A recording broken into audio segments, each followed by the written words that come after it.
Hallelujah. Hallelujah. Hallelujah. All thanks and praises be to the King of this universe, our power, Yehovah Zebaoth.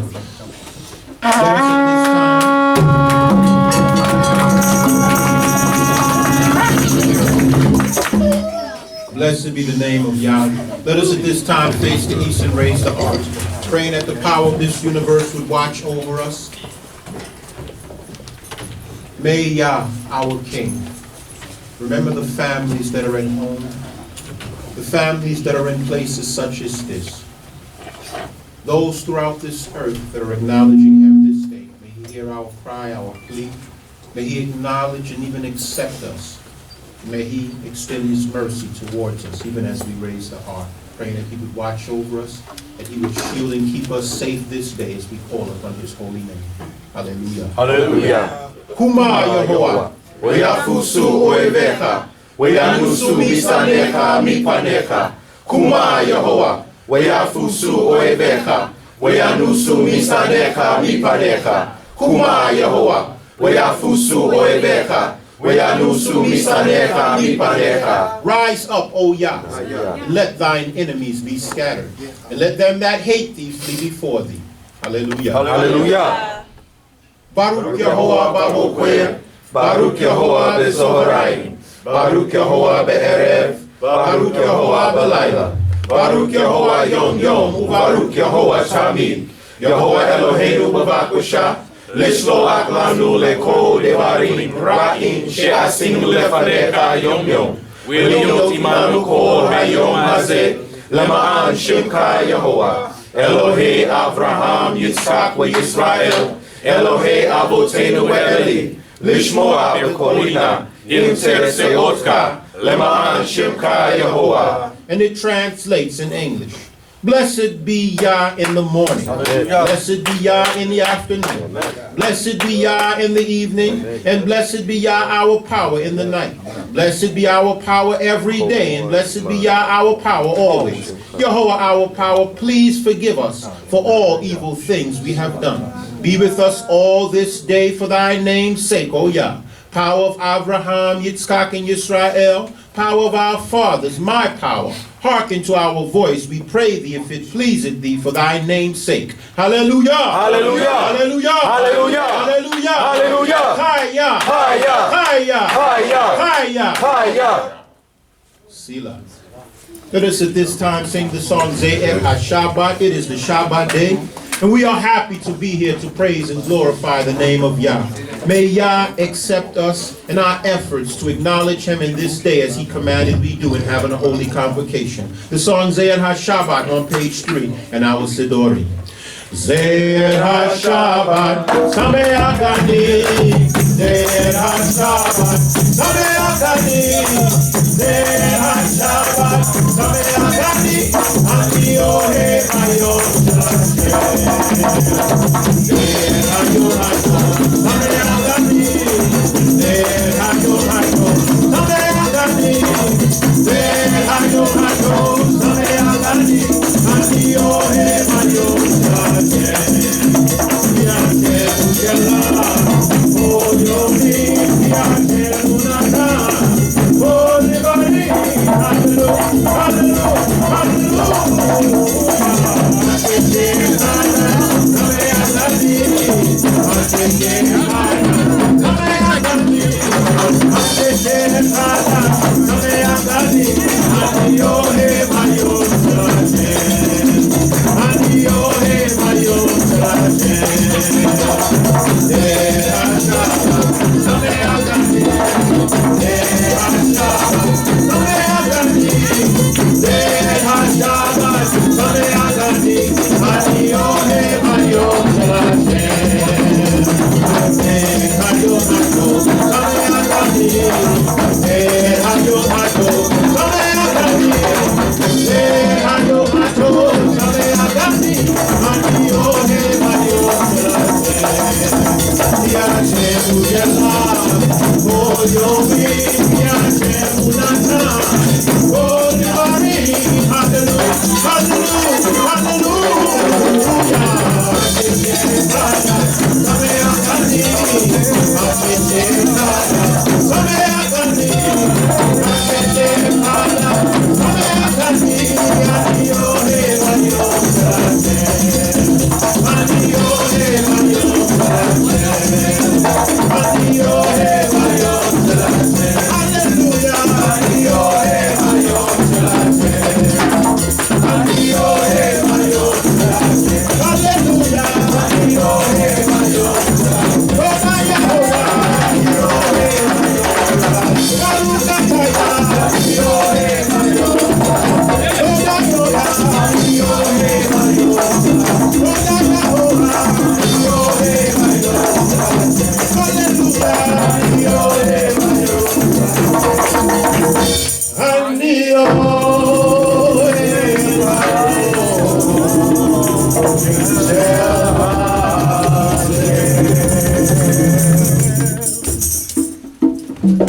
You are an awesome power, Almighty God. To have the breath of life this day and the opportunity to just say, I love the day of your hallelujah is a great blessing.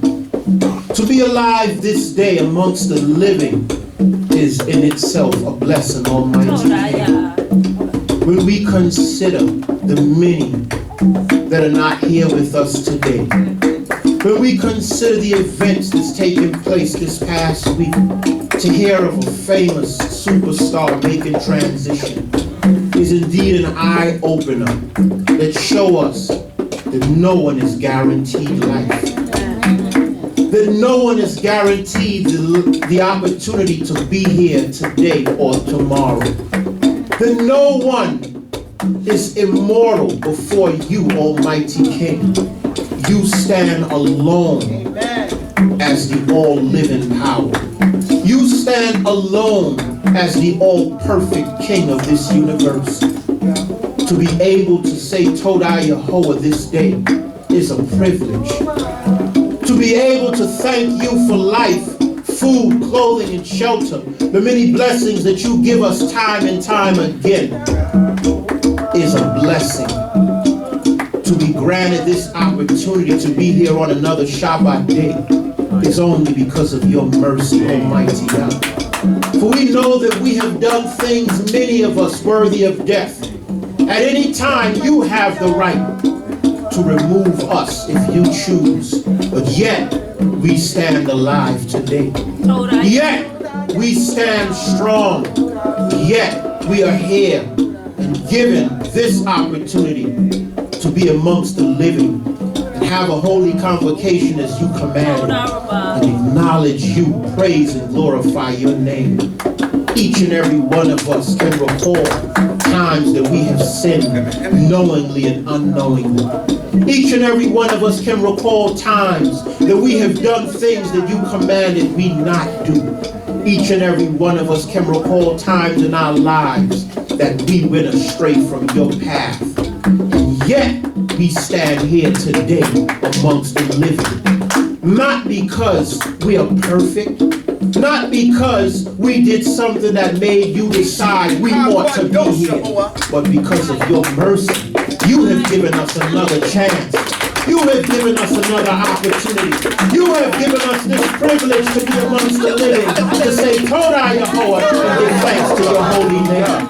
Here we stand this day, acknowledging you, our King, acknowledging you, our Creator, acknowledging you as the power responsible for our very existence and not our actions or our deeds or our perfection. You are responsible for our existence this day, oh Yah. To have made it through another week safely, to have traveled along these dangerous streets, highways and byways, to have been able to sleep at night safely and make it through each and every night and day and be here today is because of your mercy. Food to eat every day. Time and time again you provide us. Time and time again you are there shielding and watching over our loved ones, answering our prayers. And you commanded that we take one day to call upon your name and acknowledge you. We stand here today proud to say Natanyahu. We stand here today proud to thank you, Almighty King. We stand here today proud to shout praises to your holy name, for you are deserving of such. Forgive us, Father, for our shortcomings. Forgive us, Father, for the times that we've forsaken you. Forgive our forefathers for the times that we've provoked you to anger, merciful King. For indeed you are merciful. Forgive us, Father, for the times that we time and time again would not adhere to your word when you plead with us to turn from our evil ways, sending prophet and prophet again and again. And yet we chose to call upon false gods and idols, things of naught, gods that are no gods. This day we thank you for opening our eyes to know that no man upon the cross can save us, to know that no man like one of us or no deity we could call upon that could redeem us out of our troubles today. It is our King Yahweh, the true and living power of this universe, only can deliver us. You only can save us. You only are here that we can call upon to give us the assistance in our time of need. You are awesome and there is none like unto thee. We ask that you would watch over our families near and far, that you would continue to extend your mercy towards us, Almighty King. Heavenly Father, we ask that you would watch over the fathers and the mothers in Israel that travel time and time again from country to country to provide for their loved ones. We ask that you would watch over our elders that are in need of your healing and help. That you would heal and strengthen her. Sava Yedina, that you would heal and strengthen her. The many others that you alone know by name that are in need of your healing and help. Children who are needing your protection time and time again, traveling on these school buses, going to schools, and at any time harm could befall any of them. We ask that you would be the eyes that would watch over us, that you would be the hands that would shield and keep us safe when we go out and work in these streets from country to country as we travel, when we go out just to have a moment of fun. Anything could happen at any time. You are our shield. You are our protector. You are our provider. We call upon your name for our safety, Almighty King. And thee will we trust in none other. Blessed art thou, Jehovah. Highly to be praised. All praises, glory, and honor be to your high and holy name. You alone, now and forevermore. Hallelujah! Hallelujah! Hallelujah! Hallelujah! Hallelujah! Sidrah, Shema. Oh, Shema Yisrael, Yahovah Eloheinu, Yahovah Eloheinu, Yahovah Eloheinu, Shema Yisrael, Yahovah Eloheinu, Eloheinu, Yahovah Echad. Oh, Baruch Shemenu, Baruch Tole Olam, Baruch Tole Olam, Baruch Tole Olam, oh, Baruch Shemenu, Baruch Tole Olam, oh, Shema Yisrael, Yahovah Eloheinu, Yahovah Eloheinu, Yahovah Eloheinu, Shema Yisrael, Yahovah Eloheinu, Eloheinu, Yahovah Echad. Oh, Shema Yisrael, Yahovah Eloheinu, Yahovah Eloheinu, Yahovah Eloheinu, Shema Yisrael, Yahovah Eloheinu, Eloheinu, Yahovah Echad. Oh, Baruch Shemenu, Baruch Tole Olam, Tole Olam, Tole Olam, oh, Baruch Shemenu, Baruch Tole Olam, oh, Shema Yisrael, Yahovah Eloheinu, Yahovah Eloheinu, Yahovah Eloheinu, oh, Shema Yisrael, Yahovah Eloheinu, Eloheinu, Yahovah Echad. Baruch Shemenu, Tole Olam, Tole Olam, Tole Olam, oh, Baruch Shemenu, Baruch Tole Olam, oh, Shema Yisrael, Yahovah Eloheinu, Yahovah Eloheinu, Yahovah Eloheinu, Shema Yisrael, Yahovah Eloheinu, Eloheinu, Yahovah Echad. Baruch Shemenu, Tole Olam, Tole Olam, Tole Olam, oh, Baruch Shemenu, Baruch Tole Olam, Hallelujah.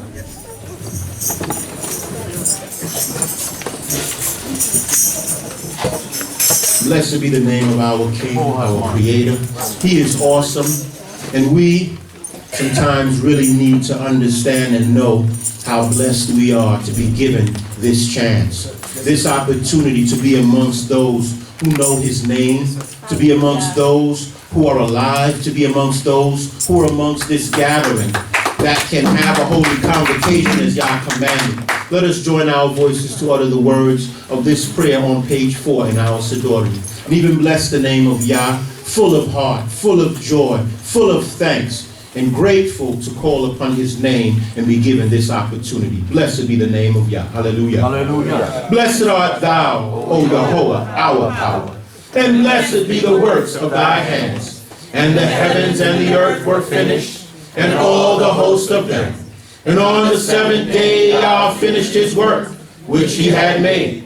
And he rested on the seventh day and hallowed it, because that in it he rested from all his work, which Yah in creating had made. O thou who art most holy, look upon thy people in mercy. Hear thou us, O power of Abraham. Nurture us, O power of Yitzchak. Save us, we implore thee, O power of Israel. Blot us not out, O Yah, though our sins be many. Cast our evil doings into the bottomless pit to remain forevermore.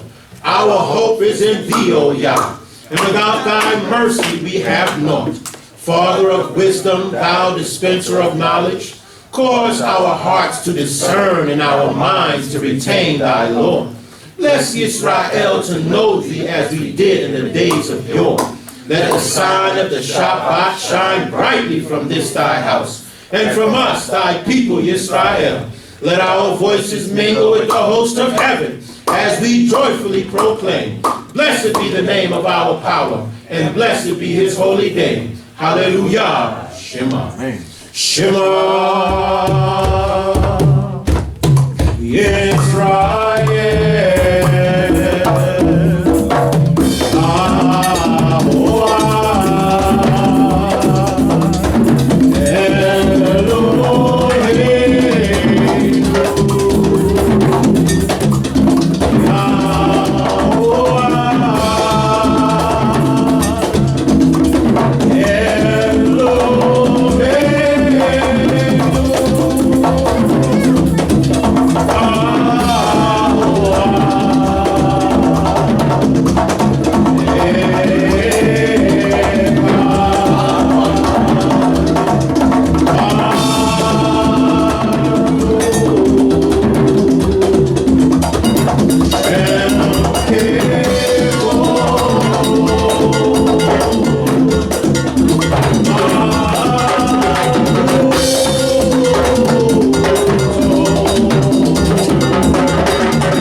This is the day which Yehovah has made, and we will be glad and rejoice thereon.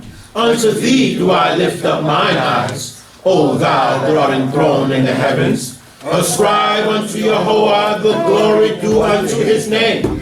Worship Yehovah in the beauty of holiness. In thee, O Yah, do I take refuge. Let me never be ashamed. Thou hast given us joy in the place of sorrow. Thy truth is like a heady wine.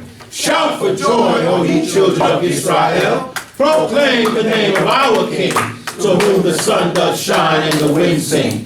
Yehovah is our sun and shield. Who then could master us? To thee, power of our fathers, do we give honor and glory. For who is Yah beside thee? Be thou our judge, O Yah, against the ungodly nations. Save us, O our King, we beseech thee. Then shall we come clapping, singing, jumping, shouting, praising, crying, and extolling thy holy name. For with thee is the fountain of life, in thy light do we see light. Thy loving kindness, Yah, is in the heavens, thy faithfulness reaches unto the skies. Depart from evil and do good, and dwell forevermore in peace. For Yehovah loveth justice and forsaketh not his holy ones. Hallelujah. Shema. Shema Yisrael.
power of Abraham, who didst call our father from Chaldea? Art thou not he, O power of Israel? Where is the power from Yitzchak, who did bless him with the righteous Rivkah? Thou art one and the same. Who knoweth him who changed Yaakov's name? Thou, O Yah, will forever remain. Though Joseph sojourned in Egypt, yet did all men show him favor. Thy hand, O Yah, was with him. Thou didst tell Moshe and Israel against Pharaoh, who stood up the mighty Red Sea. Manna dropped from heaven to sustain thy people in the wilderness. They fashioned a calf to bow down to. Yet to Israel didst thou show mercy. We give thanks unto thee, O Yah, and we will tell of thy wondrous works. In Yehuda is Yah known, his name is great in Israel. His foundation is in the holy mountains.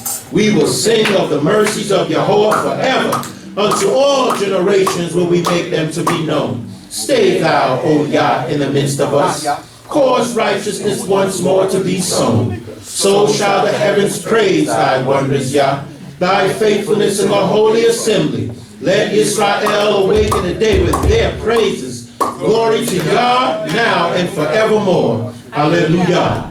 Shema. Shema Israel.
O Yah, thou art my power. Earnestly will I seek thee. Hear my voice, merciful Father. Preserve me from mine enemies. Send out thine angels to protect me. O thou that hearest prayer. With thy mighty hand, Yah, subdue all those that hate us. Remember us in mercy, Yah, and pardon all our transgressions. Except our power doth bless us, how could we hope to prosper? Unless our Creator protect us, we are as if we had not been. Stay thy hand, O death, for he doth forgive our iniquities. So will I sing praises to his name, that I may perform my vows. The dead praise not Jehovah, nay, nor any that go down into silence. Let us extol our power while we have life. Sing praises to our power while we have any being. Together we will lift up our voices and gratefully sing. Withhold not thy voice from extolling our Maker. Let young and old praise him together. Let the tribes come near and testify. Even the tribes of Israel of the mighty of Jehovah. Say among the nations, Jehovah reigneth. Thy power, Israel, over all the world. For Jehovah will not cast off his people, neither will he forsake his inheritance. Thy testimonies are very sure. Holiness becometh thy house, now, O Yah, and forevermore. Hallelujah. Shema. Shema. Israel. Yahuwah. Eloheinu.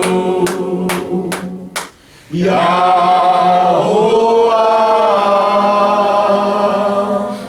Eloheinu.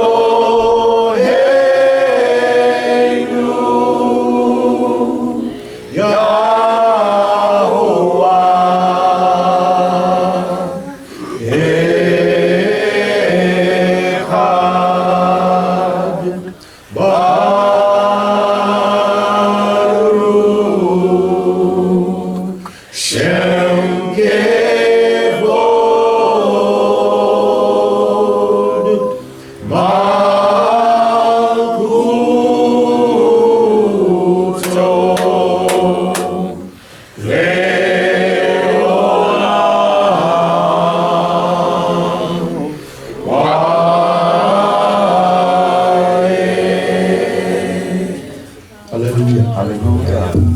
I'd like to thank the creator, maker of heaven and earth, for even great man Cohen Levy, and giving him the thought and the ruach to put together the words of this prayer. I don't know if you've taken time to just hear some of the things in this prayer and what is said and how powerful it is. When you take deep thought and just listen to the words and you put your heart into just acknowledging the Creator and wanting to praise Him through these prayers, you can see that the Spirit of the Creator was on him when he wrote this prayer. To hear the words such as, we will sing of the mercies of Yahweh forever, and unto all generations will we make them to be known. Generation after generation, we're going to keep talking about how merciful the Creator is, how merciful He is, how compassionate, how considerate. Because to know what you've done in life, what we've done as a nation, and we still here, it's only because of the mercy of the Creator. And so when you say that, you could say that knowing we're going to continue to tell of the mercies of the Creator from generation to generation. We're going to make His mercies known. No other nation could open their mouth and say some of the things that are said in this prayer like we can, because this is truly us. May the Creator and Maker of heaven and earth place His law in our hearts as we sing the song HaTorah and prepare to open the book of the law. May He give us understanding of His law, of our law, so that we live it and be proud to do so. The song HaTorah on page 6 in our Sidrah. Let us sing it together. Hallelujah. Hallelujah.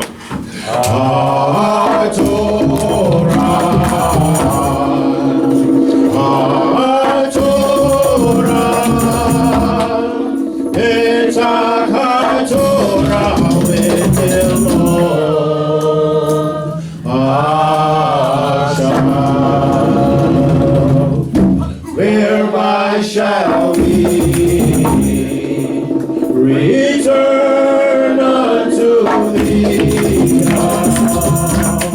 for Thy word to be fulfilled by Thy Lord, by Thy Lord, in our hearts it is to be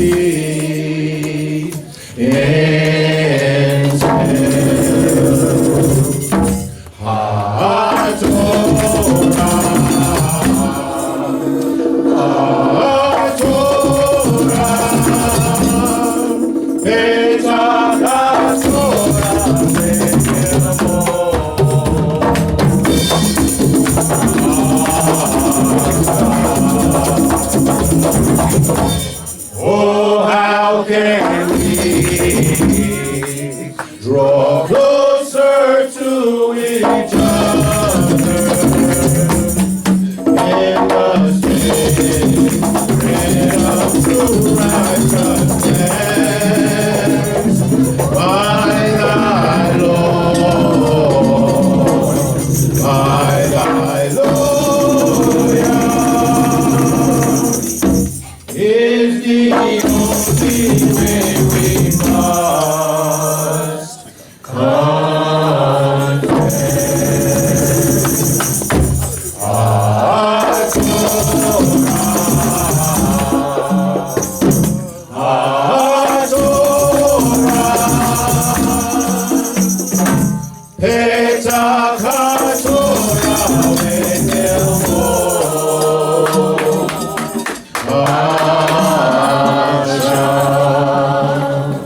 Hallelujah. Hallelujah. The blessing for the Torah can be found on page 7 in our Sidorim. Ani po Baruch Hashem Shel Yehovah.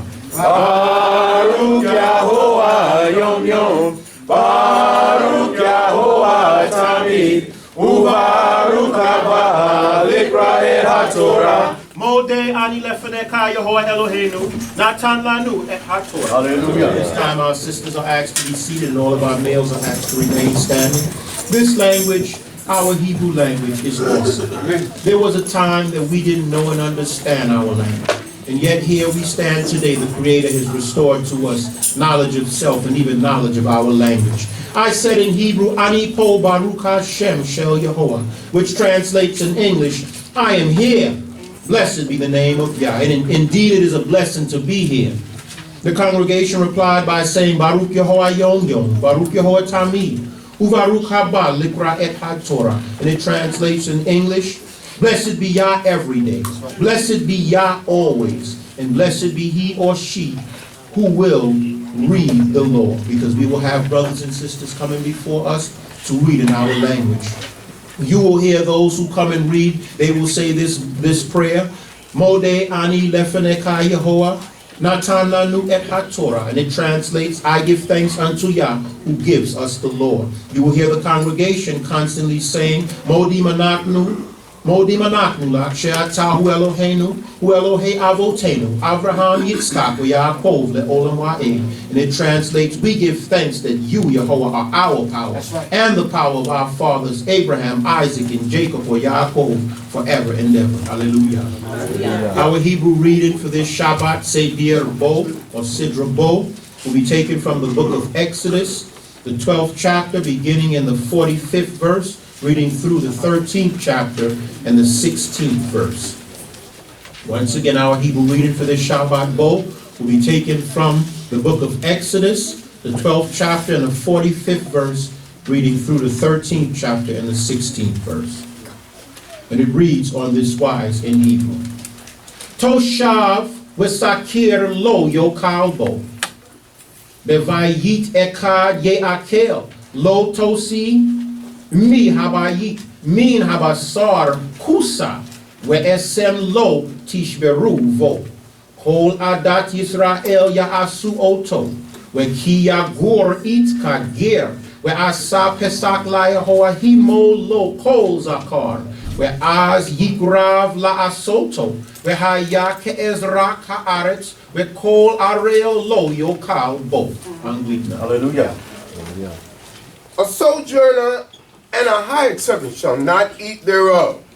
In one house shall it be eaten. That's right. Thou shalt not carry forth aught of the flesh abroad out of the house. That's right. Neither shall ye break a bone thereof. All the congregation of Israel shall keep it.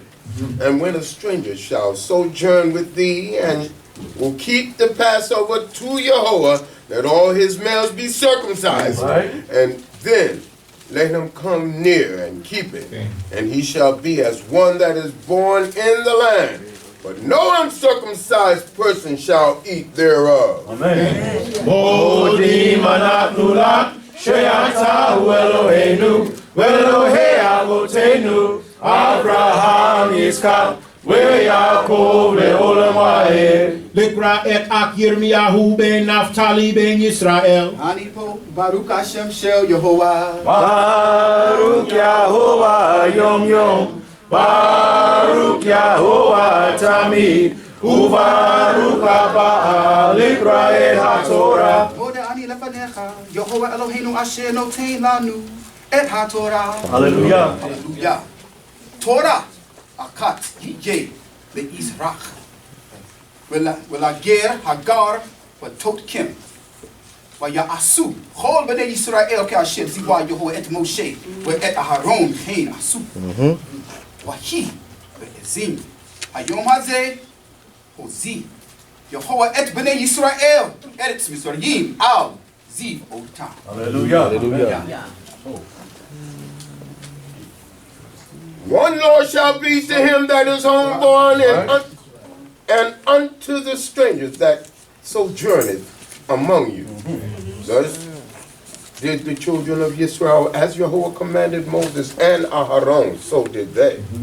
And it came to pass the selfsame day that Jehovah did bring the children of Israel out of the land of Egypt by their hosts. Hallelujah. Modi manaknu lak she'ata hu Eloheinu, ve'Elohei avotenu, Avraham, Yitzchak, ve'Yaakov, le'olam wa'ed. Likra et ak Malkiel ben ak Ushmartia ben Levi ben Yisrael. Anipo Baruch Hashem Shel Yehovah. Baruch Yehovah Yom Yom, Baruch Yehovah Tamid, Uvaruch Haba Likra et HaTorah.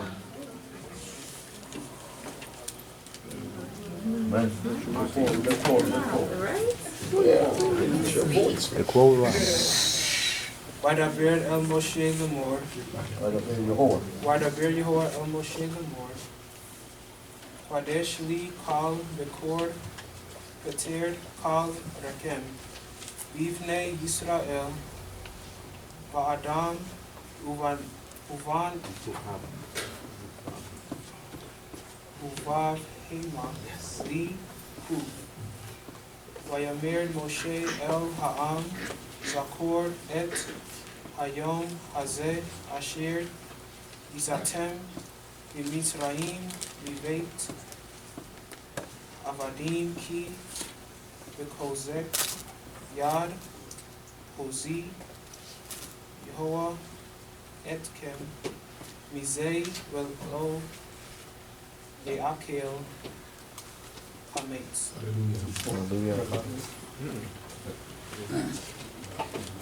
And Jehovah spoke unto Moses, saying, Sanctify unto me all the firstborn, whatsoever openeth the womb among the children of Israel, both of man and of beast, it is mine.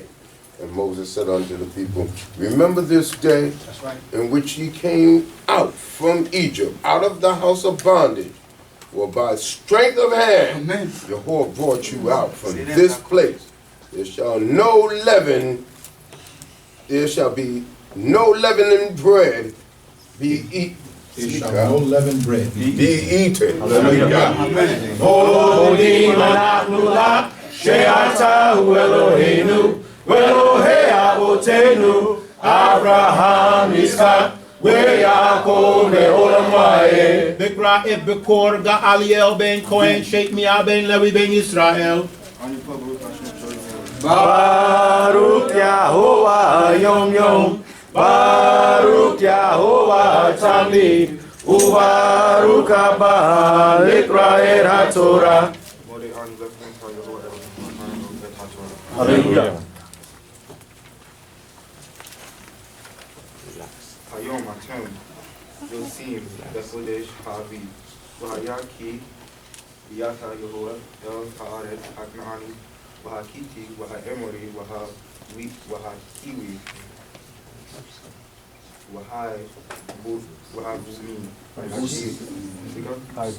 Vahavusi Ashir Mishpa Vahavoteka Latet Kek Lak Eretz Zibak Zabak Talal Udbab Tabad Wa'avadat Et Wa'avata Et Avoda Hazot Bechodesh Hazeh Shiv'at Yamim Tokel Mizot Matzot Uvayom Hashvi'i Kalu Hallelujah. Hallelujah. This day ye go forth in the month of Aviv, and it shall be when Jehovah shall bring thee into the land of the Canaanite, and the Hittite, and the Amorite, and the Hivite, and the Jebusite, which he swore unto thy fathers to give thee, a land flowing with milk and honey, that thou shalt keep this service in this month. 7 days shalt thou eat unleavened bread, and in the 7th day shall be a feast to Jehovah. Hallelujah. Modi Manaknula, She'atahu Eloheinu, Elohei Avotenu, Abraham, Yitzchak, Yaakov, Le'olam Va'ed. Bikra et Akot Hayafa bat Yehuda bat Yisrael. Anipo Baruch Hashem Shel Yehovah. Baruch Yahovah Yom Yom, Baruch Yahovah Tamid, Ubaruch Haba Likra et HaTorah. Moda Ani Lefaneka Yehovah Eloheinu Natanyahu et HaTorah. Hallelujah.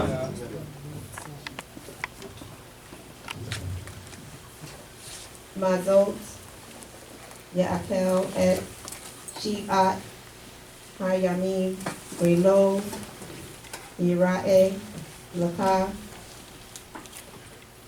Kametz Relo Yira'e Laka Sha'or Se'or Bekal Gebuleka We Igata, Ledin, Ka, Beyon, Hahu, Le More, Ba'avur, Ze, Asa, Yehovah Li, Bezeti, Memitzrayim. Wehaya, Laka, Lot, Al, Gadka, U, Zekaron, Bain, Eneka, Lema'an, Tiye, Torat, Yehovah, Be, Fika, Ki, Beyad, Kazak, Kwa, Holy, Aka, Yehovah, Memitzrayim. Hallelujah. Hallelujah. Unleavened bread. Unleavened bread shall be eaten throughout the 7 days, and there shall no leavened bread be seen with thee. Neither shall there be leaven seen with thee in all thy borders. And thou shalt tell thy son in that day, saying, it is because of that which Jehovah did for me when I came forth out of Egypt. And it shall be for a sign unto thee upon thy hand, and for a memorial between thine eyes, that the law of Jehovah may be in thy mouth. For with a strong hand, and for with a strong hand hath Jehovah brought thee out of Egypt. Hallelujah. Modi manatnulak Sheyatahu Eloheinu Velohe Avotenu Abraham Yitzchak Yaakov Le'olam Likra et Bekora Adaya bat More Yaya bat Yisrael. Baruch Yahuwah Yom Yom Baruch Yahuwah Tamid Ubaruch Haba Likra HaTorah. Hallelujah.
Asher,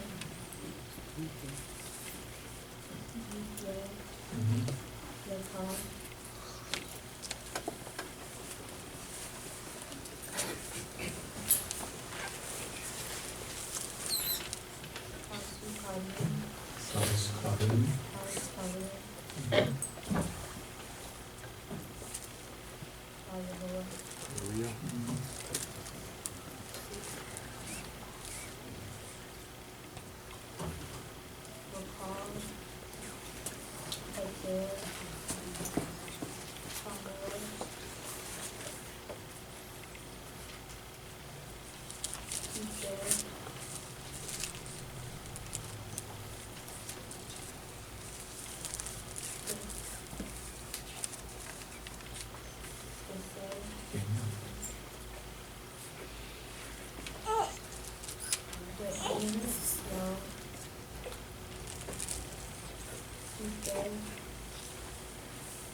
Hallelujah. Hallelujah.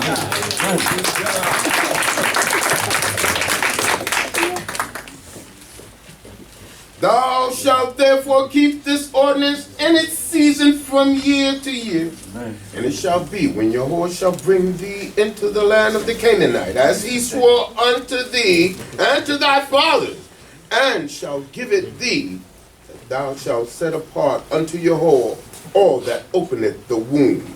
Every firstling that is a male, which thou hast coming of a beast, shall be Yahweh's. And every firstling of an ass thou shalt redeem with a lamb. And if thou wilt not redeem it, then thou shalt break its neck. Right. And all the firstborn of male among thy sons shalt thou redeem. Hallelujah. Odi mananula sheata Eloheinu Elohe Avotenu Abraham Yitzchak Yaakov leolam wae. Likra et Maftir al Sedir Bo Mesharet Natanyahu ben Lewi ben Yisrael. Ani po Baruch Hashem Shel Yahuwah. Baruch Yahuwah Yom Yom. Baruch Yahuwah Tamid. Uvaruch Haba Likra et HaTorah. Ani lefaneka, Yehovah Eloheinu natananu et haTorah. Hallelujah. Wahaya ki yish'alka vinka makar lemor. Mazot weyamarta elal. Bekozek yad hotzianu Yehovah lemitzrayim mibeit abadim. Wayahi ki hiksha faro leshalkenu. Wayaharo Yehovah kol bekor be'eretz mitzrayim. Mimkor adam we'ad bekor lahema. Al Cain ani zobeach wa Yehovah kol peter rechem haskarim we kol bekor banai efde. That's right. Wahaya leot al yadka utotafot bein eneka ki bekozek yad hotzi anu Yehovah lemitzrayim. Hallelujah. Amen. And it shall be, when thy son asketh thee in time to come, saying, what is this?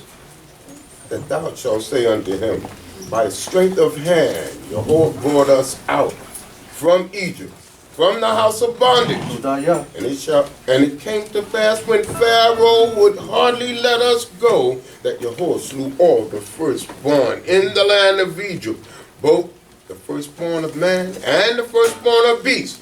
Therefore I sacrifice to Yahweh all that openeth the womb, being males, but all the firstborn of my sons I redeem. And it shall be for a sign upon thy hand, and for frontness between thine eyes. For by strength of hand Yahweh brought us forth out of Egypt. Hallelujah.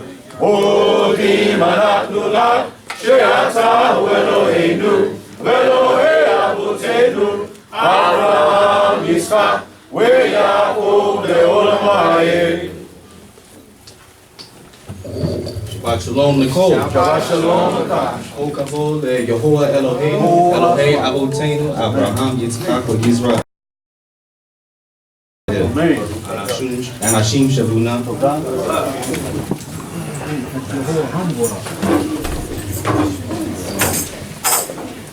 All right, so our Maftir portion for the day is going to be coming out of the book of Jeremiah, Yirmiyahu, chapter 46, starting at the 13th verse and concluding in the 28th verse. So while you all get to that, I want to just jump in and give you all a backdrop of what this Maftir portion is speaking on and how it connects with the Sidrah of the day. So as we will be hearing later from the Torah that this is the time where our ancestors are about to be delivered from Egypt and all of the many plagues that the Creator has put upon Egypt to deliver our people. That's what is spoken on here in the prophecy through Prophet Yirmiyahu, is that when we only had the one tribe, the tribe of Yehudah, still left in the land, the southern kingdom, that the Babylonian Empire was being sent against them. Unfortunately for our ancestors, they chose to be friends with the wrong person, which was Egypt, which ultimately led to our downfall even at that time. As if our ancestors didn't learn the first that we were enslaved here. Why would we go back and make a friendship with these people and hope they're going to deliver us from ultimately what Yah has already set in store? It's something that we cannot take away. So I did want to put a nice little spin on this Maftir portion. All week, the commandment, honor your father and your mother, has been on my heart very strongly this week. So I want to put a little twist into this Maftir portion. So you're going to hear a few characters. You're going to hear about Egypt. You're going to hear about Babylon. And then Yirmiyahu, being the mouth of Yah, is essentially narrating what is going on. So all of the Yeladim, you're going to be playing Egypt. All the parents, you're going to be playing Babylon, coming to put Egypt back in check. And we'll see how this story goes as we continue to go through it. So let's start off in the 13th verse. Slika, the 46th chapter of Yirmiyahu, starting in the 13th verse. The word that Yehovah spoke to Jeremiah, the prophet, how that Nebuchadnezzar, the king of Babylon, should come and smite the land of Egypt. Declare ye in Egypt, and announce in Migdol, and announce in Noph, and in Tapenhes, say ye, stand forth and prepare thee, for the sword hath devoured round about thee. So when there are things that are going on around you, destruction, calamity, that is the time when you should pay attention. And as Yeladim, when you see a friend of yours be reprimanded, that's definitely when you should be paying attention. If you see your friend get popped, whether on the back of the neck, on the hand, however your parent desires to do it, and you're running around with them, that's when you should humble yourself and say, what am I doing that's along the same lines of what they did to get popped? Right? Do you want to get popped? I would say no. Nobody likes pain. Of course, that's how a lot of people learn, but nobody likes it. So that is at those times where you should actually be tightening yourself up. Don't do what your friend is doing. Go see. Why is thy strong one overthrown? He stood not because Jehovah did thrust him down. He made many to stumble. Yea, they fell one upon another and said, arise and let us return to our own people, and to the land of our birth, from the oppressing sword. So, you know what this is kind of like? When you're at a friend's house and they're about to get a whooping, you're like, well, can I go home? I don't want to be messing with this. I don't want to get caught up in this whirlwind. Let me see how I can get out of here. You know, and I think back to when I was actually 15 and a friend of mine convinced me, when I only had my permit, to take one of my parents' cars to go run an errand real quick. My parents were gone, so I went, picked them up, we went, ran an errand. I came back home, parked the car, I thought I was good, you know, I'm in the house. Yeah, you know, we did it. I hear that garage door open up. I didn't park the car in the right spot. So they can tell I moved. Where was my friend at that time? Nowhere to be found. So your friends will leave you in those times when you get them out. Even if they were with you doing the dirt. That's right. And that's why with your friends, you shouldn't even be doing dirt with them. Mischief should not be fun. Your parents were put here for a reason, to keep you in check, to keep you safe, and to give you those right principles so that you can live your life in peace. They cried there, Pharaoh, king of Egypt, is but a noise. He hath let the appointed time pass by. Let it pass by. I know there was a time when my parents said, you better take that chicken out before we get home so we can thaw. Right. And I forgot. They got home, and that mocker came heavy. Because now we're eating dinner at like 9 o'clock because of me. Right? So doing things at a timely manner. When your parents are telling you to do your homework at a certain time, take heed. They're not telling you because they want to withhold fun from you. Right. They're telling you because they want to make sure that you get what's important in life. Education is the primary thing. Fun comes after that. But what you have to be focused on is education. Focused on what your parents are trying to instill in you. As I live, saith the king, whose name is Jehovah of hosts, surely like Tabor among the mountains, and like Carmel by the sea, so shall he come. O thou, just as he will come, and in this, of course, it's referring to Nebuchadnezzar coming against Egypt, but just as much, your parents were established. The Creator chose your parents for you to come into this world. Those are the people that you need to be listening to. And I know at your age, you want to listen to your friends, their voice becomes more important than what your parents say over time, but guess what? That's to your own detriment. You have to understand that your parents have the years and the wisdom, the experience, and it is them that you should be taking heed to before your own friends. You should be telling your friends the wisdom your parents telling you. Right. And them telling you the wisdom their parents telling them. As opposed to your own ideas and thinking y'all got it figured out. Tozi. O thou daughter that dwellest in Egypt, furnish thyself to go into captivity, for Noph shall become a desolation, and shall be laid waste without inhabitant. Egypt is a very fair heifer, but the gadfly out of the north is come, it is come. Also her mercenaries in the midst of her are like calves of the stall, for they also are turned back. They are fled away together. They did not stand, for the day of their calamity is come upon them, the time of their visitation. So we see here that the mercenaries of Egypt, the people that they have hired with money, when it really came down to it, they ran.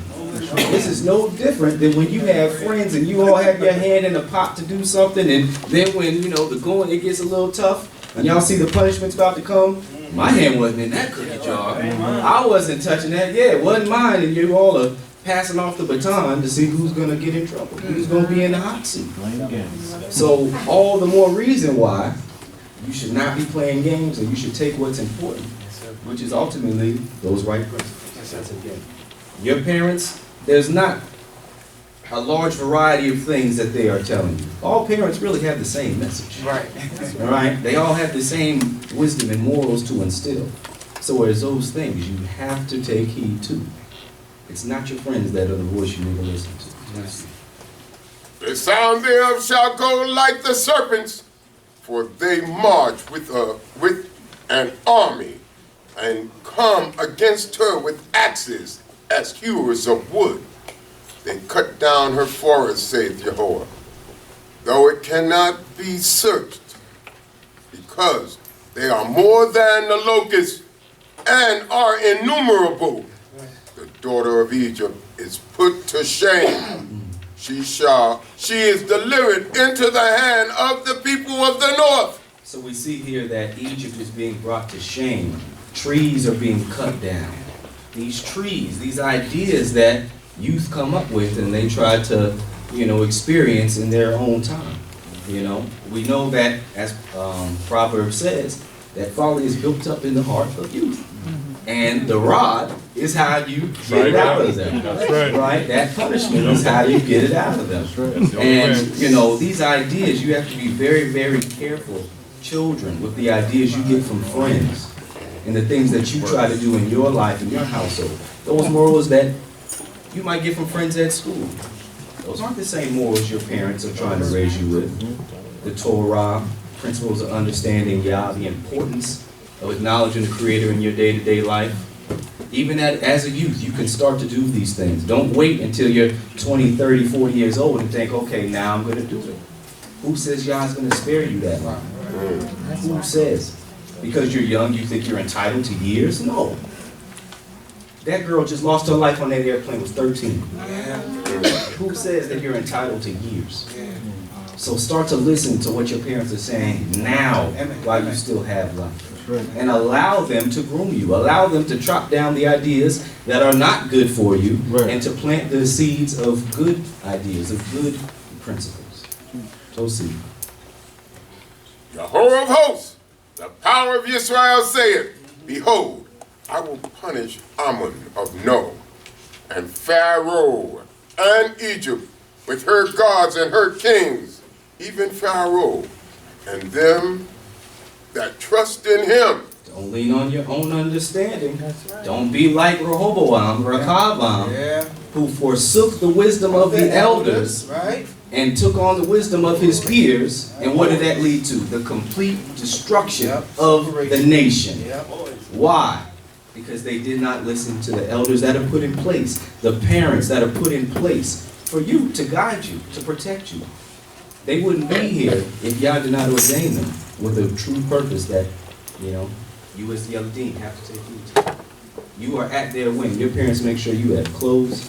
They make sure you have food. They make sure you have a roof over your head. There is no reason why if they say jump, you should say how high. No reason why you shouldn't. Right. Because it is them. Your obedience to your parents will transfer over to your obedience to Yah when you get older.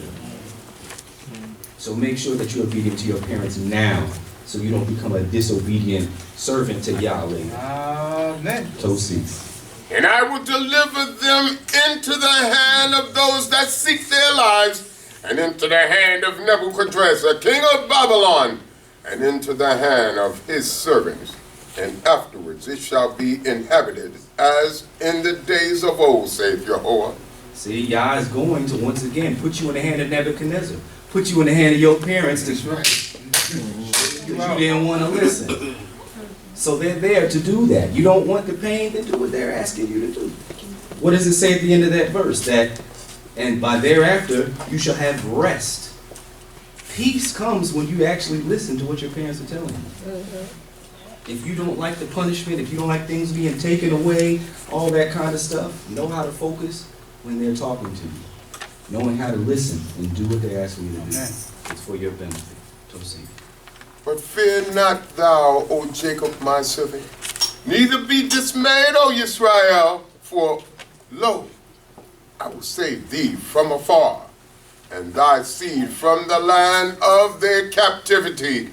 And Jacob shall again be quiet and at ease, and none shall make him afraid. Fear not, O Jacob, my servant, saith Jehovah, for I am with thee. For I will make full end of all the nations whither I have driven thee. But I will not make a full end of thee. And I will correct thee in measure, but will not utterly destroy thee. Hallelujah. All of us being the children of Israel, we are all children in the eyes of Yah. So we have to learn from the mistakes that our ancestors have made, the mistakes that we make, and learn how to correct those things so that we can be able to be at peace. One thing that we have to truly remember, Yeladim, that you have to remember, if your parents aren't there, that doesn't give you a pass to do whatever you want to do. Right. And I remember when I was a young man, and you start using your tongue saying them colorful words that you shouldn't say when your parents aren't around, and you think you getting away with something, right? And then your parent walk around the corner like, what you say? Don't even begin to train your tongue with those words. Right. If you're going to train your tongue with something, train it with songs. Train it with Torah. Recite the utterances that Yah has given us. Not the foul language that people of the nations use, things that are unbecoming of a holy people. Those are the things that you have to keep in mind. And Yah's eye always sees. So if you think you're getting away from your parents, Yah is going to see it. And Yah is going to hold you accountable. So just make sure that you do what is right. Listen to your parents, for they love you. We all love you. And you are our future. Understand that. Kokabod, Elohei Abraham, Yitzchak, and Israel. Hallelujah.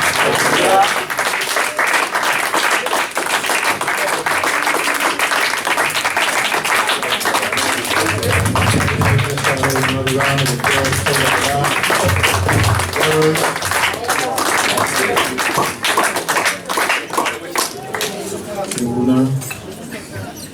thanking Yah for the Ruach that He's placed upon Mesharet, Natanyahu, thoughts that He placed within his mind, the words that He gave him to share with us, to strengthen us in this path of righteousness, because we need it from everywhere.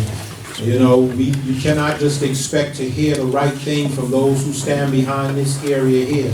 You have other brothers and sisters here that can give you information, that can teach you, that we can all learn from. Each one teach one is something that was said before in the past by our forefathers, and may the Creator continue to help us all and place those individuals in our lives that would help us grow and become better people and stronger and closer to the Creator, Maker of heaven and earth. You would do y'all the honor of standing. Let us sing with Mr. Gore will close the book of the law. The song Hot Torah on page 6, and I will take the order. Hot Torah, Hot Torah, say Gore, Hot Torah,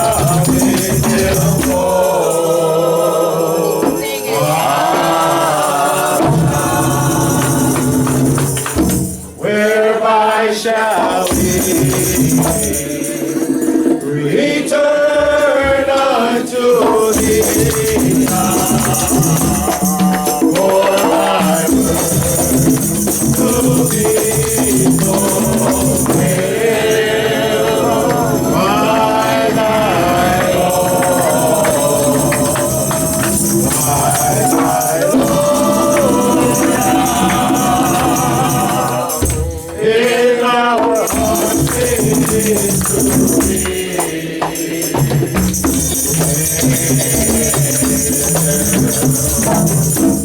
Hot Torah, Hot Torah, say for Hot Torah,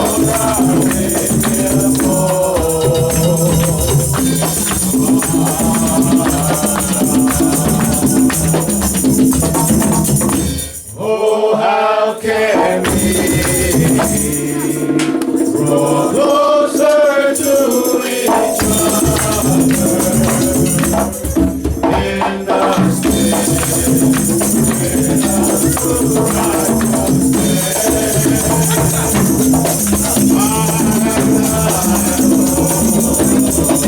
righteousness? I thy Lord is the only way.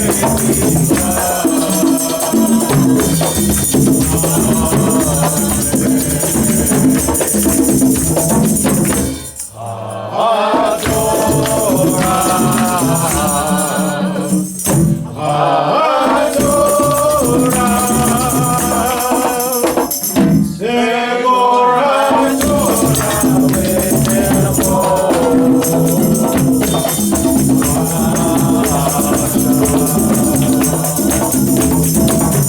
hallelujah. Let us sing the song Matai on page 4 in our song. This is the song that we don't sing much. May the Creator hear our plea in this song asking when. May the Creator remember those families that are acknowledging Him this day. Know that we're doing this day to glorify his holy name. For truly, he is deserving of such praise. The song My Time on page 4 in our song. My time, my time, my time. Yahuwah, Eliel, my time, my time, my time. Yahuwah, Eliel, my time, my time, my time. If I bell me, my time, my time, my time. Yahuwah,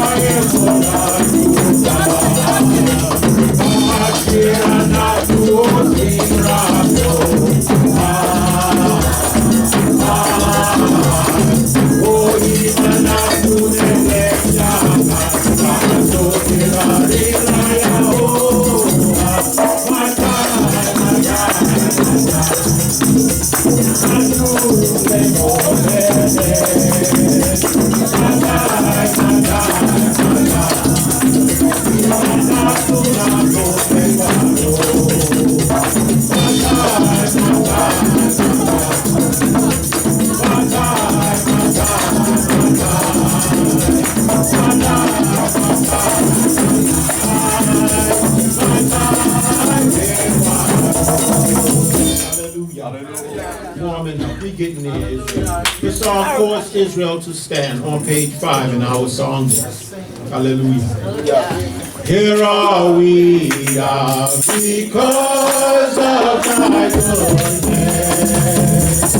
For our good we commit to thy hand. Lord, God's peace, thou promise, thou Father.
Giving thanks unto Yah, this awesome hour. Again, for this day to praise and acknowledge Him. For each and every one of you that are here today, this time I would like to call upon my sister, our sister, Nwaya, to read for us the beautiful day proverb, thanking Yah for her presence here in her life and the many prayers that's gone up. For even her daughter, our little one, May the Creator continue to strengthen her as well as so many others that are in need of prayer. Let us at this time welcome the wife to read for us the 8th Hallelujah.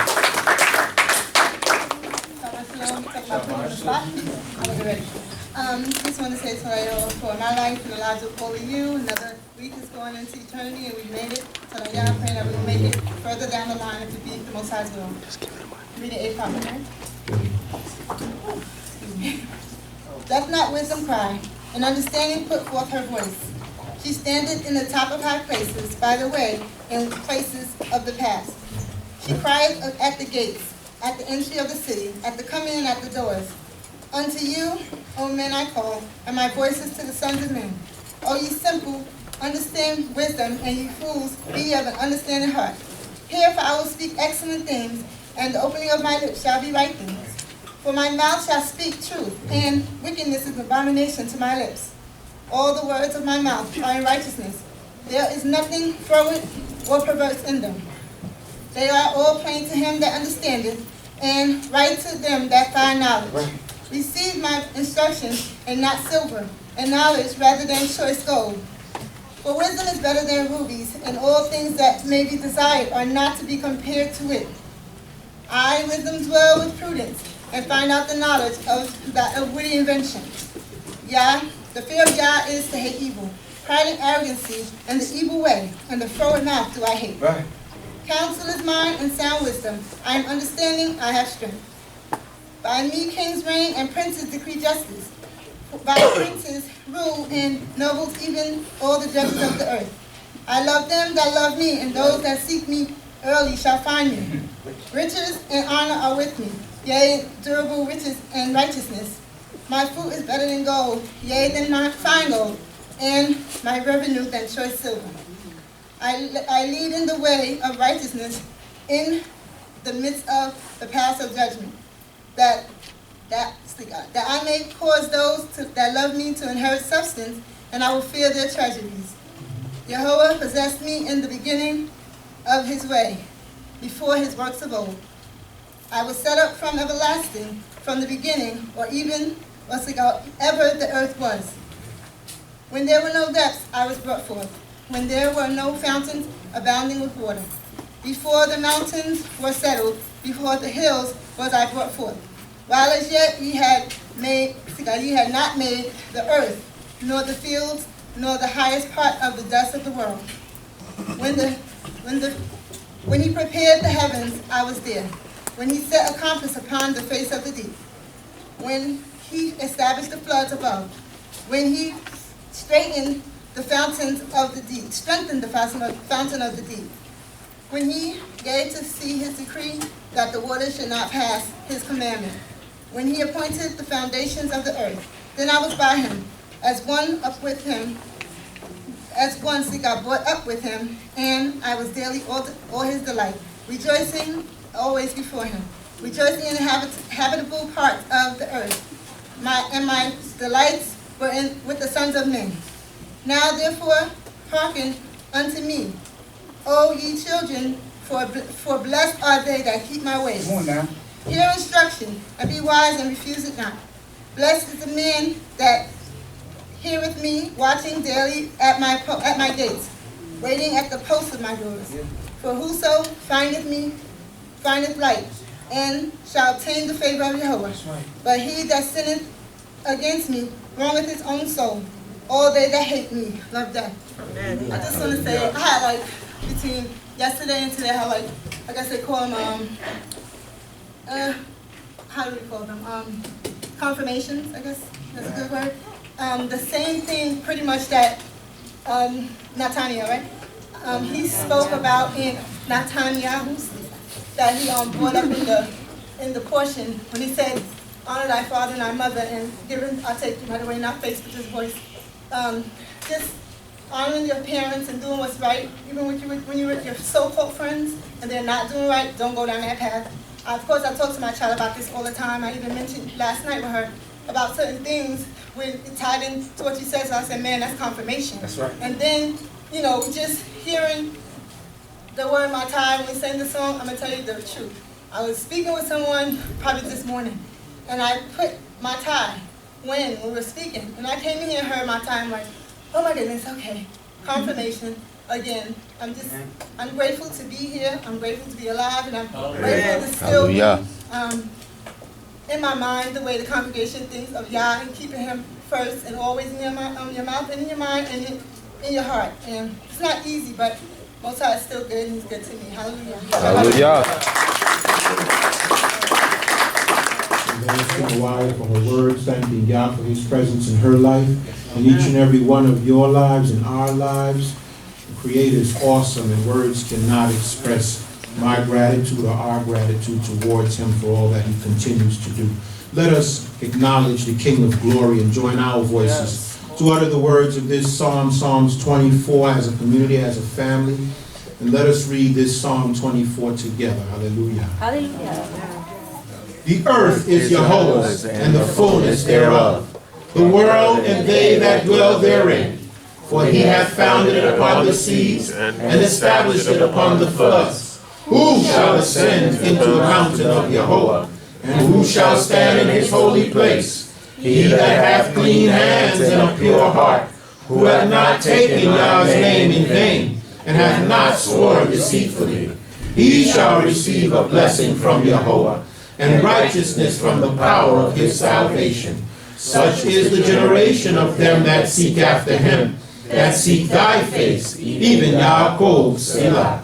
Lift up your heads, O ye gates, and be lifted up, ye everlasting doors, that the King of glory may come in. Who is the King of glory? Jehovah, strong and mighty, Jehovah, mighty in battle. Lift up your heads, O ye gates, yea, lift them up, ye everlasting doors, that the King of glory may come in. Who then is the King of glory? Jehovah of hosts, He is the King of glory. Selah. You would let us rise before the King of glory. Give the honor and glory to Yah, power, creator, maker of heaven and earth. Giving thanks to Yah for the Saw, head of this community, Saw Aharon, Mary, the elders, the Maureen, Cohane, Mesharet, all the men, women, and children of this community, and the Lord. Hallelujah. Hallelujah. Hallelujah. Hallelujah. Hallelujah. Hallelujah. This time our Yeladim can leave out for their classes. You may be seated.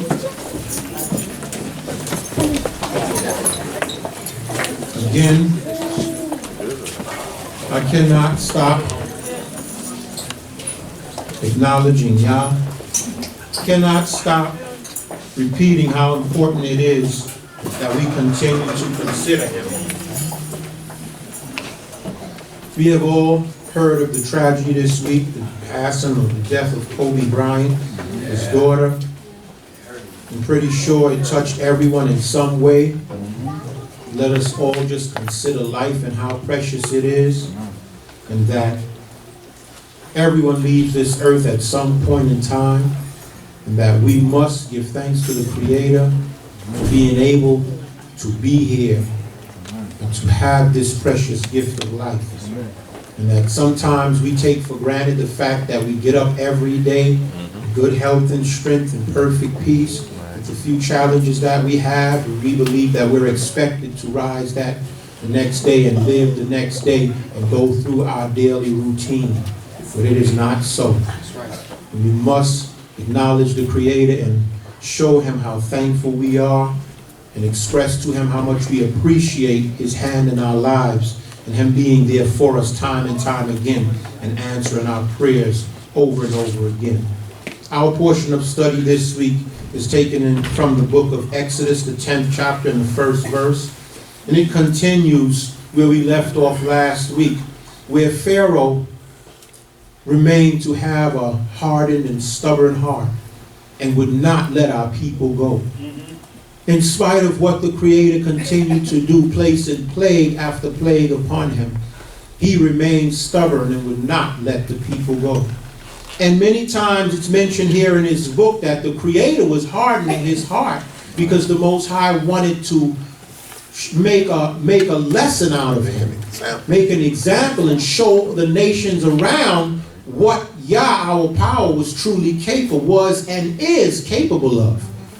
But yet, that doesn't change the fact that this man was naturally, that was his personality. He was one who was stubborn, stiff-necked. He had a personality that was arrogant and rebellious. And the Creator just brought out what he truly was and used that to make an example of him. And to show the world and the nations around how mighty and great he truly is. At that time, Pharaoh was considered to be the God of gods, the superpower, the one that all the other nations wanted to be allies with, the one that all the other nations wanted to be a part of. Does that remind you of some country today? The place that everybody can't wait to go to? Everybody's trying to get that visa to get there. Want to experience what it's like. Want to be a part of the American apparel or dress, the culture and everything else that goes with it. And yet today now, we can use examples for us to determine exactly where we need to be in preparation and even in state of mind as it relates to how we prepare ourselves to leave this modern Egypt. It's very important that we understand the portions and the scriptures and the history that we read in this Tanakh, and we're able to bring it up to date and see where it can take effect in our lives today and how we can apply it. And this is what we must continue to do when we come out on days such as this, not get caught up in this being some ancient history and we just going through the motion and not understand how this can be applied today in our lives today. There is something happening today in this earth that we must be aware of. And so I mentioned something to us that really touched me and made me think. He said that this preparation for this Exodus is not only physical, it's a state of mind. Yes. And when he said that, I was like, wow. That's amazing that he would say that. And it just really made you think of how is this a state of mind? And you start going through thoughts and how or where your mind has to be as a person in order to prepare for this.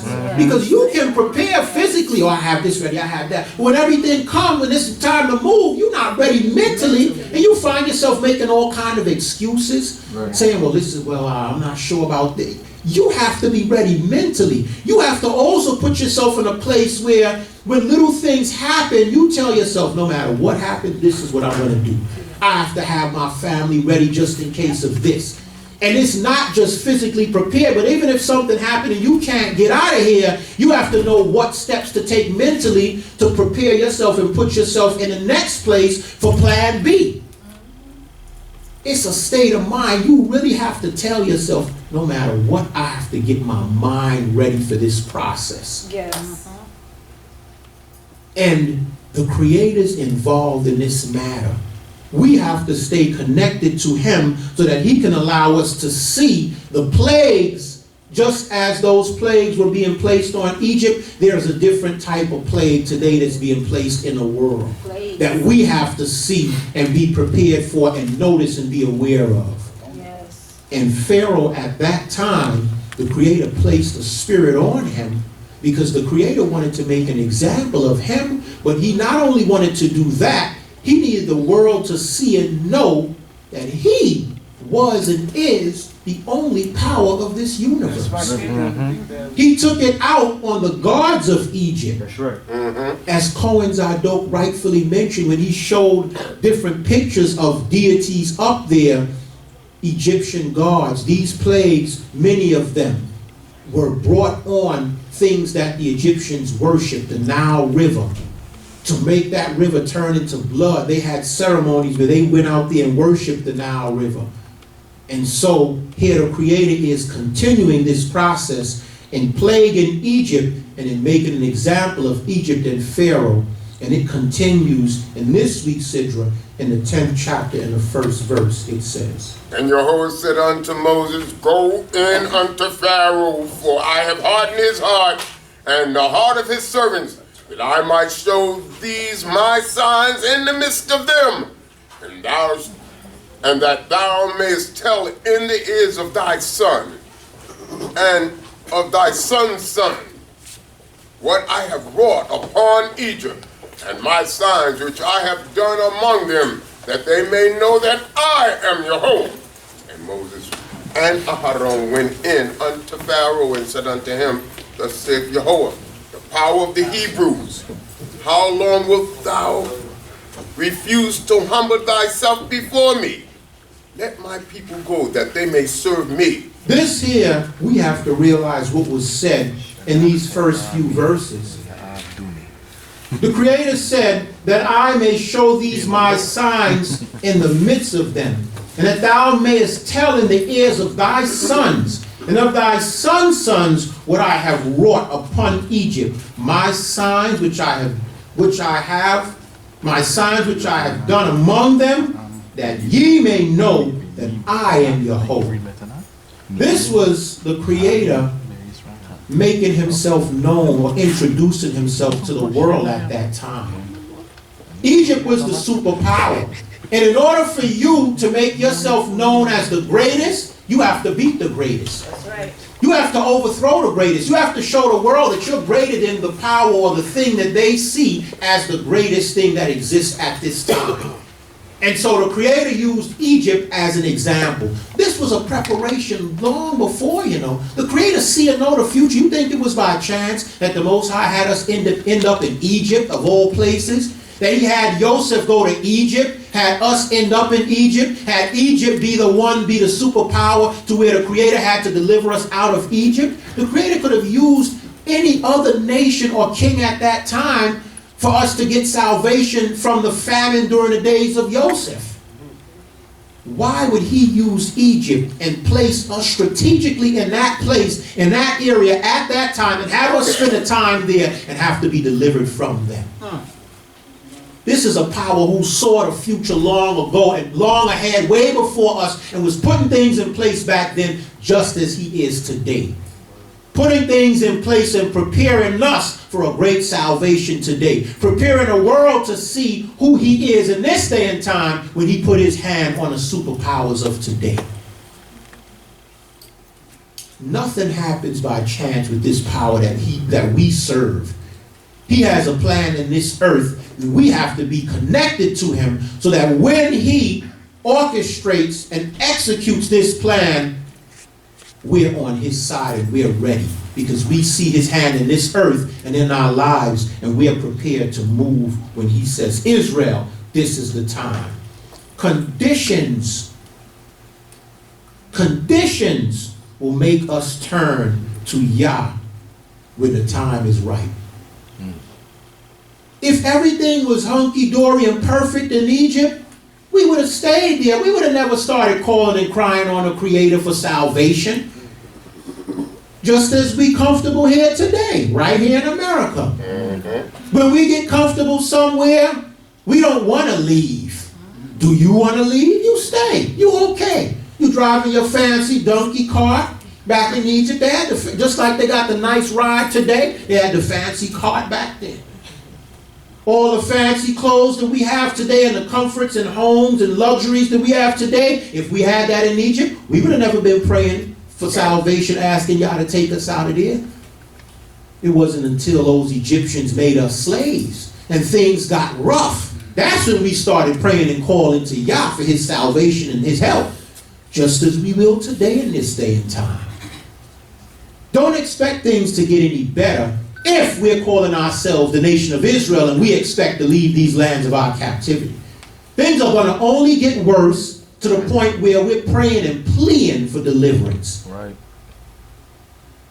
Creator is going to show us that this is not the place that we're supposed to be. So don't get comfortable. And every time we get comfortable and start thinking that things are okay, another president or somebody come in there to mix things up for us.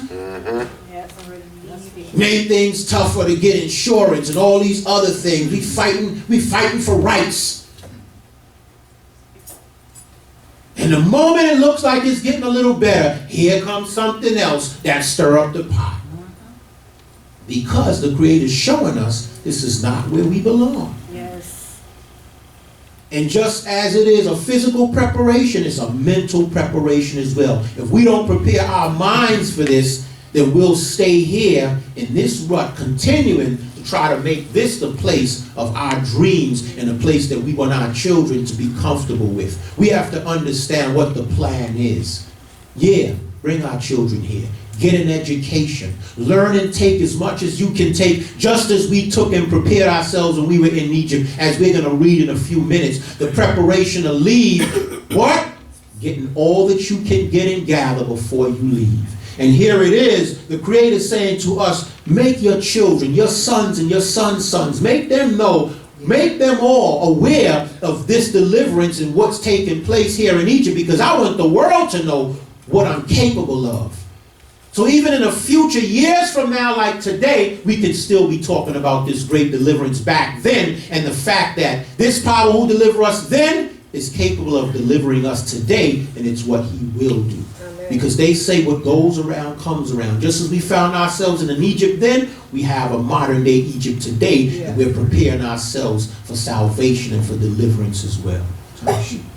Else, if thou refuse to let my people go, behold, tomorrow will I bring locusts into thy border, and they shall cover the face of the earth, that one shall not be able to see the earth, and they shall eat the residue of that which is escaped, which remaineth unto you from the hail, and shall eat every tree which groweth for you out of the field, and thy houses shall be filled, and the houses of thy servants, and the houses of all the Egyptians, as neither thy fathers nor thy fathers' fathers have seen, since the day that they were upon the earth unto this day. And he turned and went out from Pharaoh. And Pharaoh's servants said unto him, how long shall this man be a snare unto us? Let the men go, that they may serve the Jehovah their power.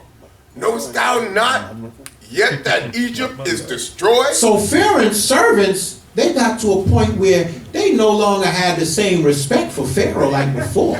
Back in the day, they wouldn't just stand up and talk to Pharaoh the way they would. Don't you see Egypt is destroyed? Now, after seeing the same boils that were on them, Pharaoh was scratching and rubbing his skin too.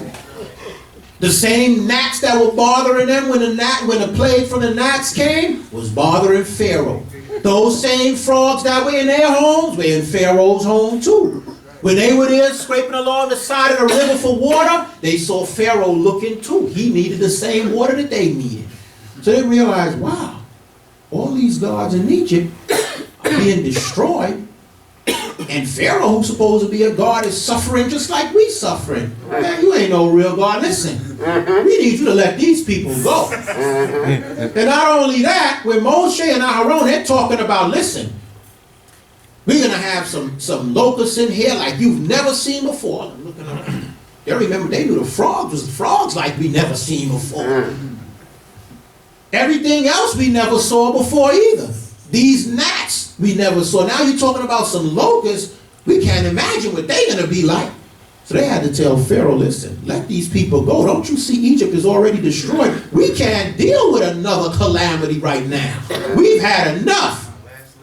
So Pharaoh, he's at a point where he call Moshe and Aaron back in here. Let's try to work something out with them. Tamashik. Look at what he's going to try to work out.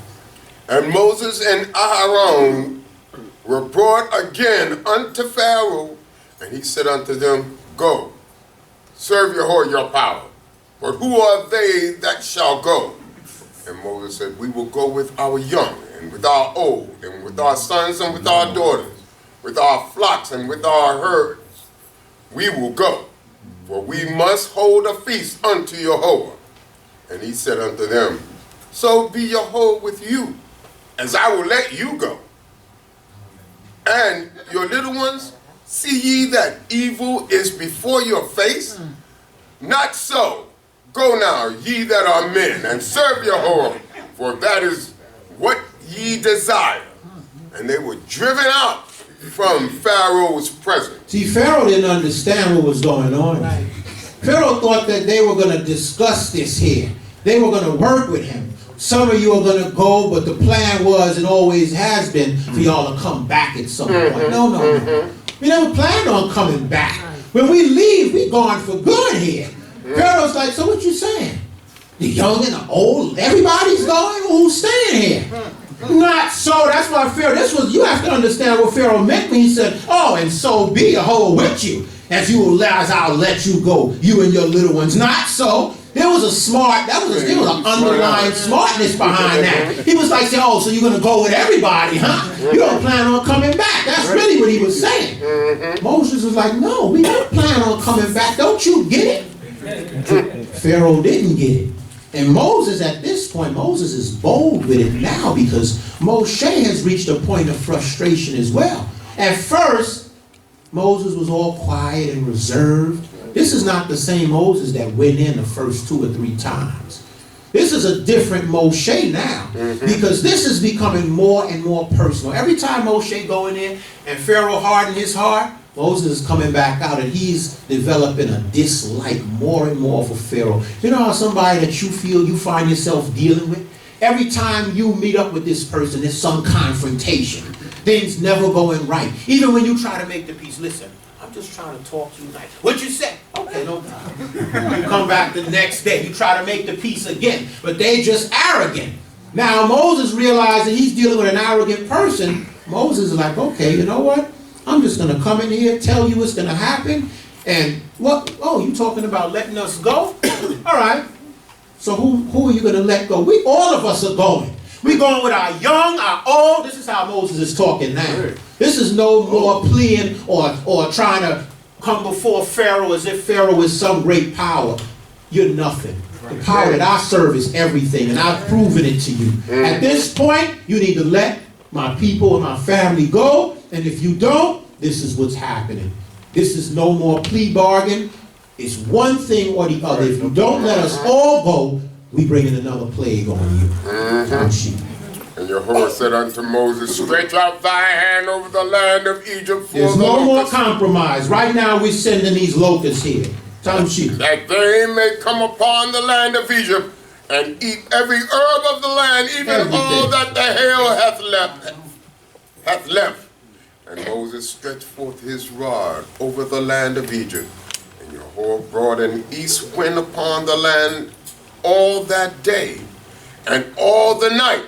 And when it was morning, the east wind brought the locusts. And the locusts went up over all the land of Egypt and rested in all the borders of Egypt. Very grievous were they. Before them there were no such locusts as they, neither after them shall be such. For they covered the face of the whole earth, so that the land was darkened. And they did eat every herb of the land, and all the fruit of the trees which the hail had left. And there remained not any green thing, neither tree nor herb of the field, through all the land of Egypt. Now Egypt already was damaged from the hail. The hail damaged all the fruit trees, the farms. The hail did major damage, but you could still see green things around the place. That's what this locust came to handle. Whatever greenery was left and whatever fruits that they had left over from the hail, when this locust came in, they just destroyed it, ate it all up. And now you have to understand how this process went. Imagine Moshe coming in and saying, these locusts are going to come. And all of a sudden when they leave, you just feel the place is just all windy. There was an anxiety amongst the Egyptians. When is it coming? When are they coming? For a whole day, you just see a heavy wind blowing. Everybody look, what's that? Where they at? You see anything? All that night, the place is windy. You better believe Egyptians are peeking outside, looking around. There's an anxiety in the air. They're wondering, well, I wonder when they're going to come. I don't know. We put aside whatever I have. Then the next day, this east wind bring these locusts out of nowhere. And these were no ordinary locusts like the grasshoppers that we see today. And you can pick them up, play with them. You touch one of these locusts, you get bit. They were biting anything in their path. They were huge, coming through, eating everything up. It said you couldn't even see the ground. The place is black. You walking and you trying to look to see where to walk on, you just stepping on locusts. And it's like as soon as you kill enough, another set is coming. They came, they were sent by the Creator just for this purpose. And you're going to see how the Creator removed them as well, because they couldn't be left here in the earth. They were brought here just to deal with Egypt for that purpose. That's why they said there were no locusts like them before, neither shall any be after them, because this was their sole purpose, to bring destruction on Egypt. Then Pharaoh called for Moses and Aaron in haste. And he said, I have sinned again. I have sinned against Jehovah, your power, and against you. Now therefore forgive, I pray thee, my sin only this once, and entreat Jehovah, your power, that he may take away from me this death only. And he went out from Pharaoh and entreated Jehovah. And Pharaoh called this locust death, because that's what he felt like they were bringing to Egypt. There's nothing left for them to eat. When this locust leave, it's nothing but death for Egypt, because what are we going to eat? How are they going to survive? And Jehovah turned an exceeding strong west wind, which took up the locusts and drove them into the Red Sea. There remained not one locust in all the border of Egypt. But Jehovah hardened Pharaoh's heart, and he did not let the children of Israel go. So Yah showing him, even in his greatness, that in this case he could cause every single one of those locusts to be taken away without not one remaining. Because previously in one of the last plagues with the frogs, he just had all the frogs die. They had to clean them up. In this case, the Creator said, I can show you that just as I send them, I can take every last one of them away. And this is the power that we have on our side. An awesome King who's capable of doing anything. And Jehovah said unto Moses, stretch out thy hand toward the heaven, that there may be darkness over the land of Egypt, even darkness which may be felt. And Moses stretched forth his hand toward heaven, and there was a thick darkness in all the land of Egypt 3 days. They saw not one another, neither rose any from his place for 3 days. But all the children of Israel had light in their dwellings. And Pharaoh called unto Moses and said, go ye, serve Jehovah. Only let your flocks and your herds be stayed.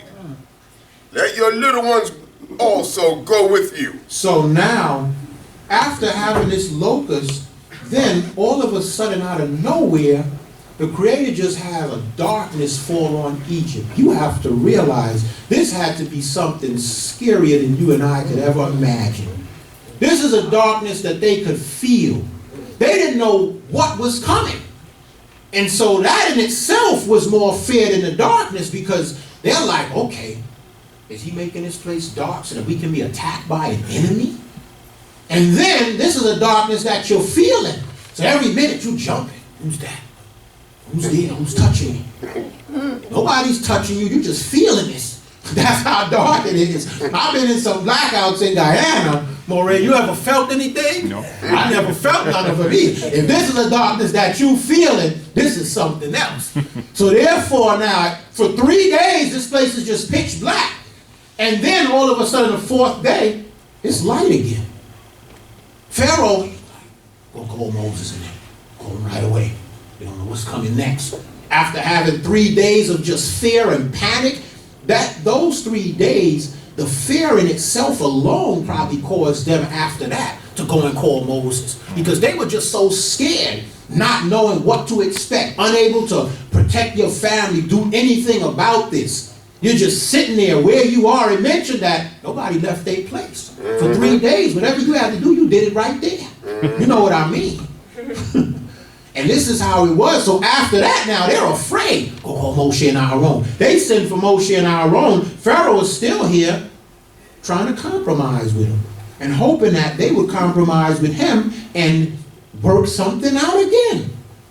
So this time, could you just send all the people can go. Just leave the animals. Just the animals. the flocks and the herd, just leave them. Pharaoh doesn't get it. We don't plan on coming back. He felt as if maybe if we left the animals, we would have to come back to something. But Moshe is firm in his position because he's standing with Yah on his side. And watch what his response is.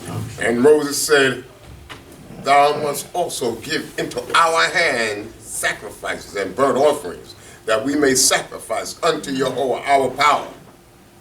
Our cattle also shall go with us. There shall not a hoof be left Nothing's behind. being left. We taking everything. For thereof must we take to serve Jehovah our power. And we know not with what we must serve Jehovah until we come thither. Moshe is ahead of the game. Moshe says to him, we have to take everything. And before you say, just take the goats only, we don't know what animals the Creator is going to have us offer a sacrifice to him. So we have to take all of them. We take the goats alone, he may say, I want a cow. So we have to take everything. Now Pharaoh's at a point where he's had enough. He's tired of seeing Moshe, and he's tired of this ongoing process. So he's going to give Moshe a piece of his Pharaoh mind.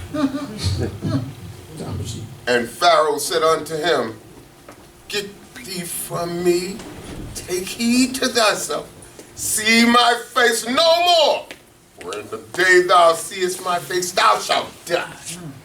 And Moses said, thou hast spoken well, I will see thy face again no more. And so Pharaoh had some choice words for Moshe. I'm sure back then they used their foul language that they had that Pharaoh probably used. And Moshe had some choice words for him too. Moshe is not finished because Moshe is going to finish off telling him how he feels in this 11th chapter. But the thought changes as we enter the 11th chapter in the first verse, because your Creator is going to say something here at this point when he speaks to Moshe. But this here was said at a different time. Moshe's conversation with Pharaoh actually continues in the 11th chapter and the 4th verse. And Jehovah said unto Moses, yet one plague more will I bring upon Pharaoh and upon Egypt. Afterwards he will let you go. Hence, when he shall let you go, he shall surely thrust you out hence altogether.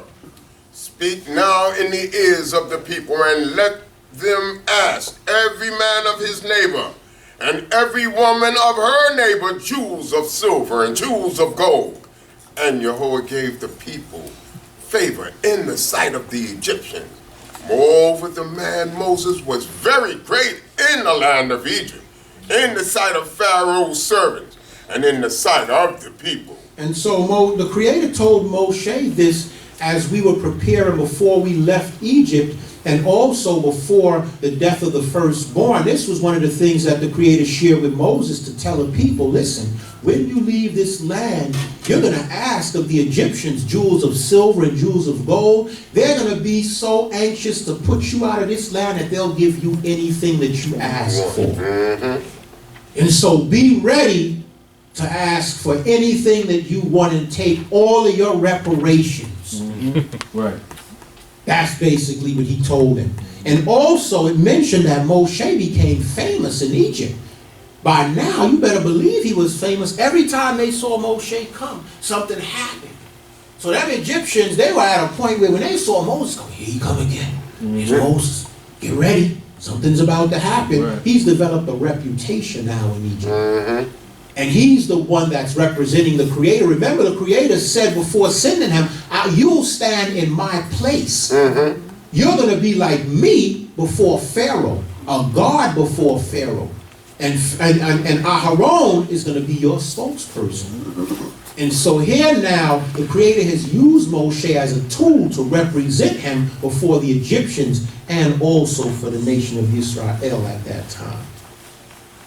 And Moses said, thus saith Jehovah, about midnight will I go out into the midst of Egypt, and all the firstborn in the land of Egypt shall die.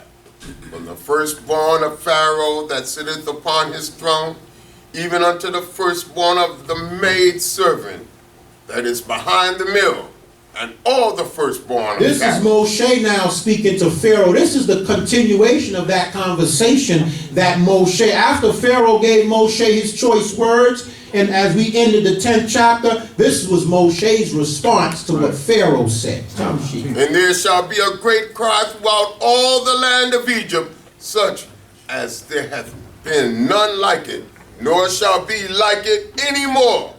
But against any of the children of Israel shall not a dog wet his tongue against man or beast, that ye may know how that Jehovah doth put a difference between the Egyptian and the Israel.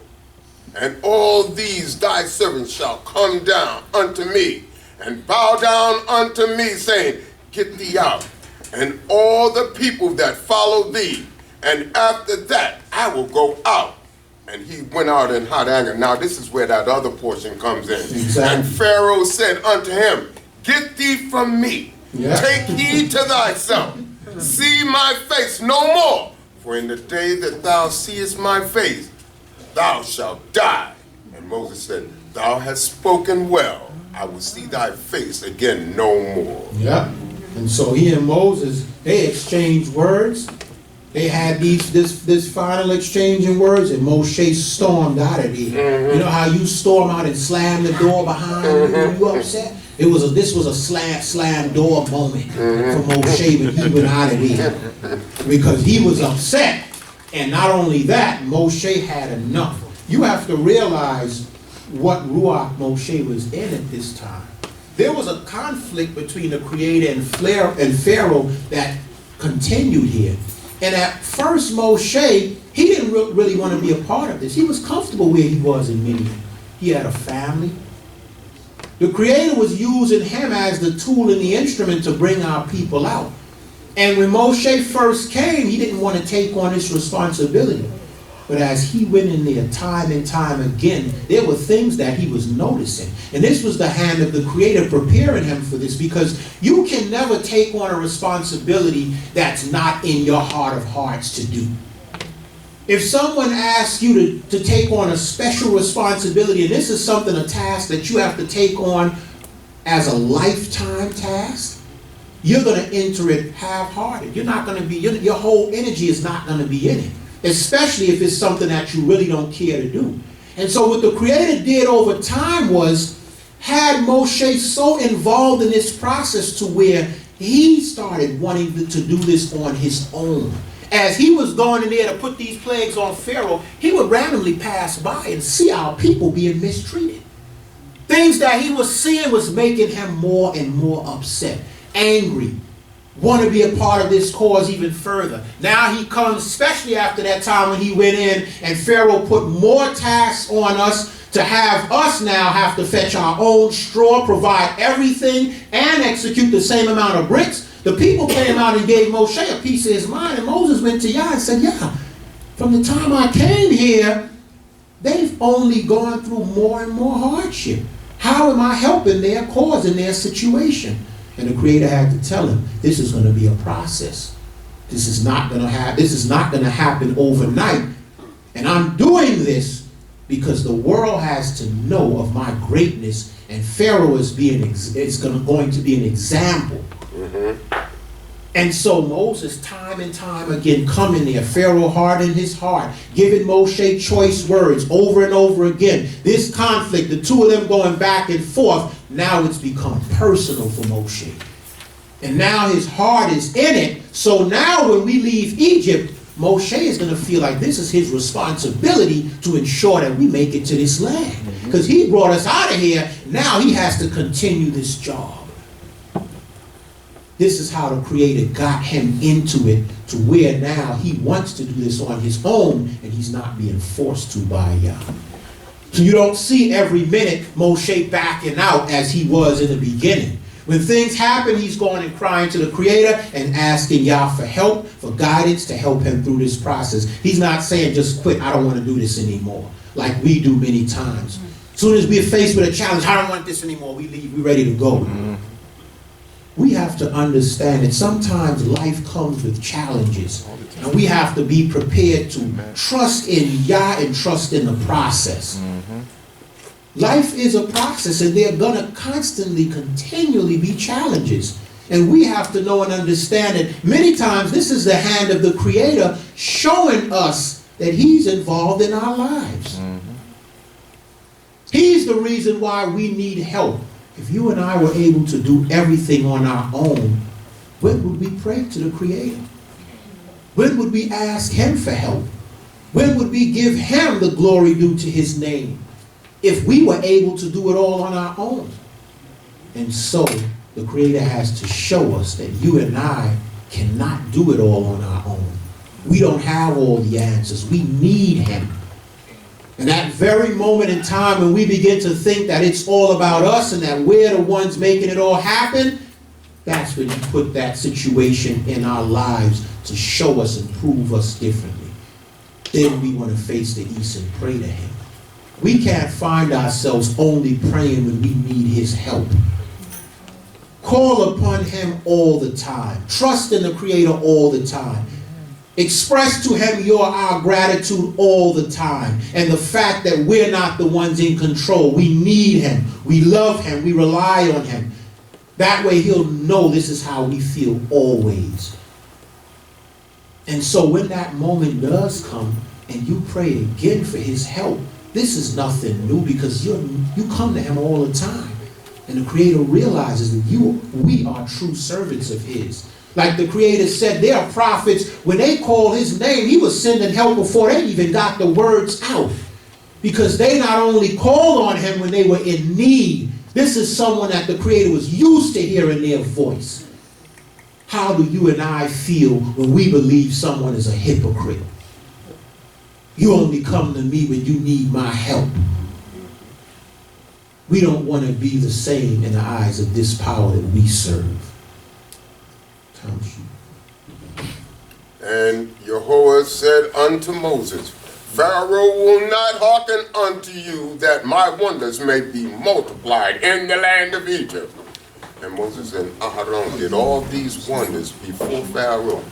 And Jehovah hardened Pharaoh's heart, and he did not let the children of Israel go out of his land. Moshe and Aaron did all these wonders by the hand of Yah. This was all the Creator doing this. Even though Moshe was the instrument being used before Pharaoh and before us, Moses always made it clear that this is not being done in my name. This is being done in the name of Yah. Which is why I had a friend. This was a sister. She was telling me once, she was a Christian actually, and she was expressing to me, why they end their prayers in the name of you know who. And she and I had this conversation, and I said to her, why are you ending your prayers in His name? She said, well, we do this, out of respect to give Him the glory and the praise. I said, so you giving Him the glory? You giving Him the praise? He's the one that you're ending this prayer in His name because He's due all of this glory and praise? She said, yeah. I said, so what about His God, the Father that you claim you serve? I said, because isn't you saying He's 3 in 1, but yes, doesn't He have a Father? And doesn't He Himself say, my Father is greater than I? And He prayed to His same Father, giving His Father the respect. He ended His prayers in His Father's name, not His name. Right. So whose name should you be ending your prayers in? His name or His Father's name? His Father's the creator, maker of heaven and earth, the God of all things. Threw her for a loop. She was shaking. What you said? That's what I just said. Because in one place, they call it a Trinity. It's all in one, but it's separated randomly, conveniently. You know when to separate it. Right in their book, conveniently it's separated, but then sometimes it's 3 in 1, and another time it's 1. Is it at any point 2? See, you throw little things and apply just some common sense to the situation to make them just consider and think, what are we saying? How much sense is this making here? And if anyone with common sense apply that common sense, you'll realize that things aren't adding up here. And then she didn't know what to say. She actually told me she's going to go and ask her pastor, but she never got back to me. I'm pretty sure the pastor told her, don't talk to that guy. So that's usually what they do. Have nothing. Who is that? Don't ask him any more questions. Don't have anything else to tell him. But this power that we serve, he's one. He's not 5 and 6 in one. He's one. This is one power. And he controls all the other forces that exist in this earth.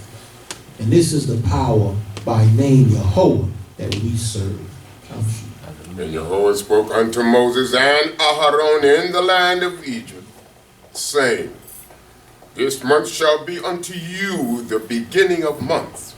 It shall be the first month of the year to you. Speak unto all the congregation of Israel, saying, In the 10th day of this month, they shall take to them every man a lamb according to their father's houses, a lamb for a household. And if the household be too little for a lamb, then shall he or his neighbor next unto his house take one according to the number of the souls, according to every man's eating. Ye shall make your count for the lamb. Your lamb shall be without blemish, a male of the first year. Ye shall take it from the sheep or from the goats, and ye shall keep it unto the 14th day of the same month. And the whole assembly of the congregation of Israel shall kill it at dusk. And so we have to understand that Moshe is being told two things at one time here. Moshe is being told by the Creator what Israel is supposed to do at that time, and also what the memorial Passover should be like. So everything here is not applied to the memorial Passover. Some things here are only to be applied at that time. So the Creator told Moshe at first, he said, listen, this is going to be the beginning of months unto you. This is the first month of the year. This was in the month of Aviv. And he said on the 14th day at dusk, at even, because that's what they were approaching. They were about to leave the land of Egypt. So he starts telling Moshe what Israel has to do in preparation to leave Egypt right now, which is at that time. Then in some places at the same time, he mentions to him that this is to be done continually every year, because this is supposed to be an event that's going to be held in memory. That's why he says this is going to be a memorial to you from generation to generation.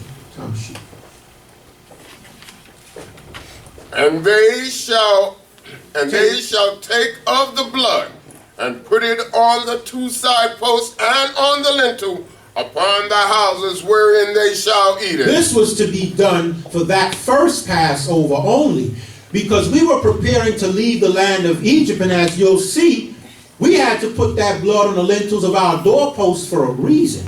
The angel of death is about to pass through all of the land of Egypt, and when he see the blood on the lintel of that doorpost, that's what's going to protect your home and prevent the angel of death from entering our homes at that time. And so the Creator told Moshe, make sure this is done. The very same lamb that they slaughter, this blood of this lamb is going to be placed on the lintels of your doorposts.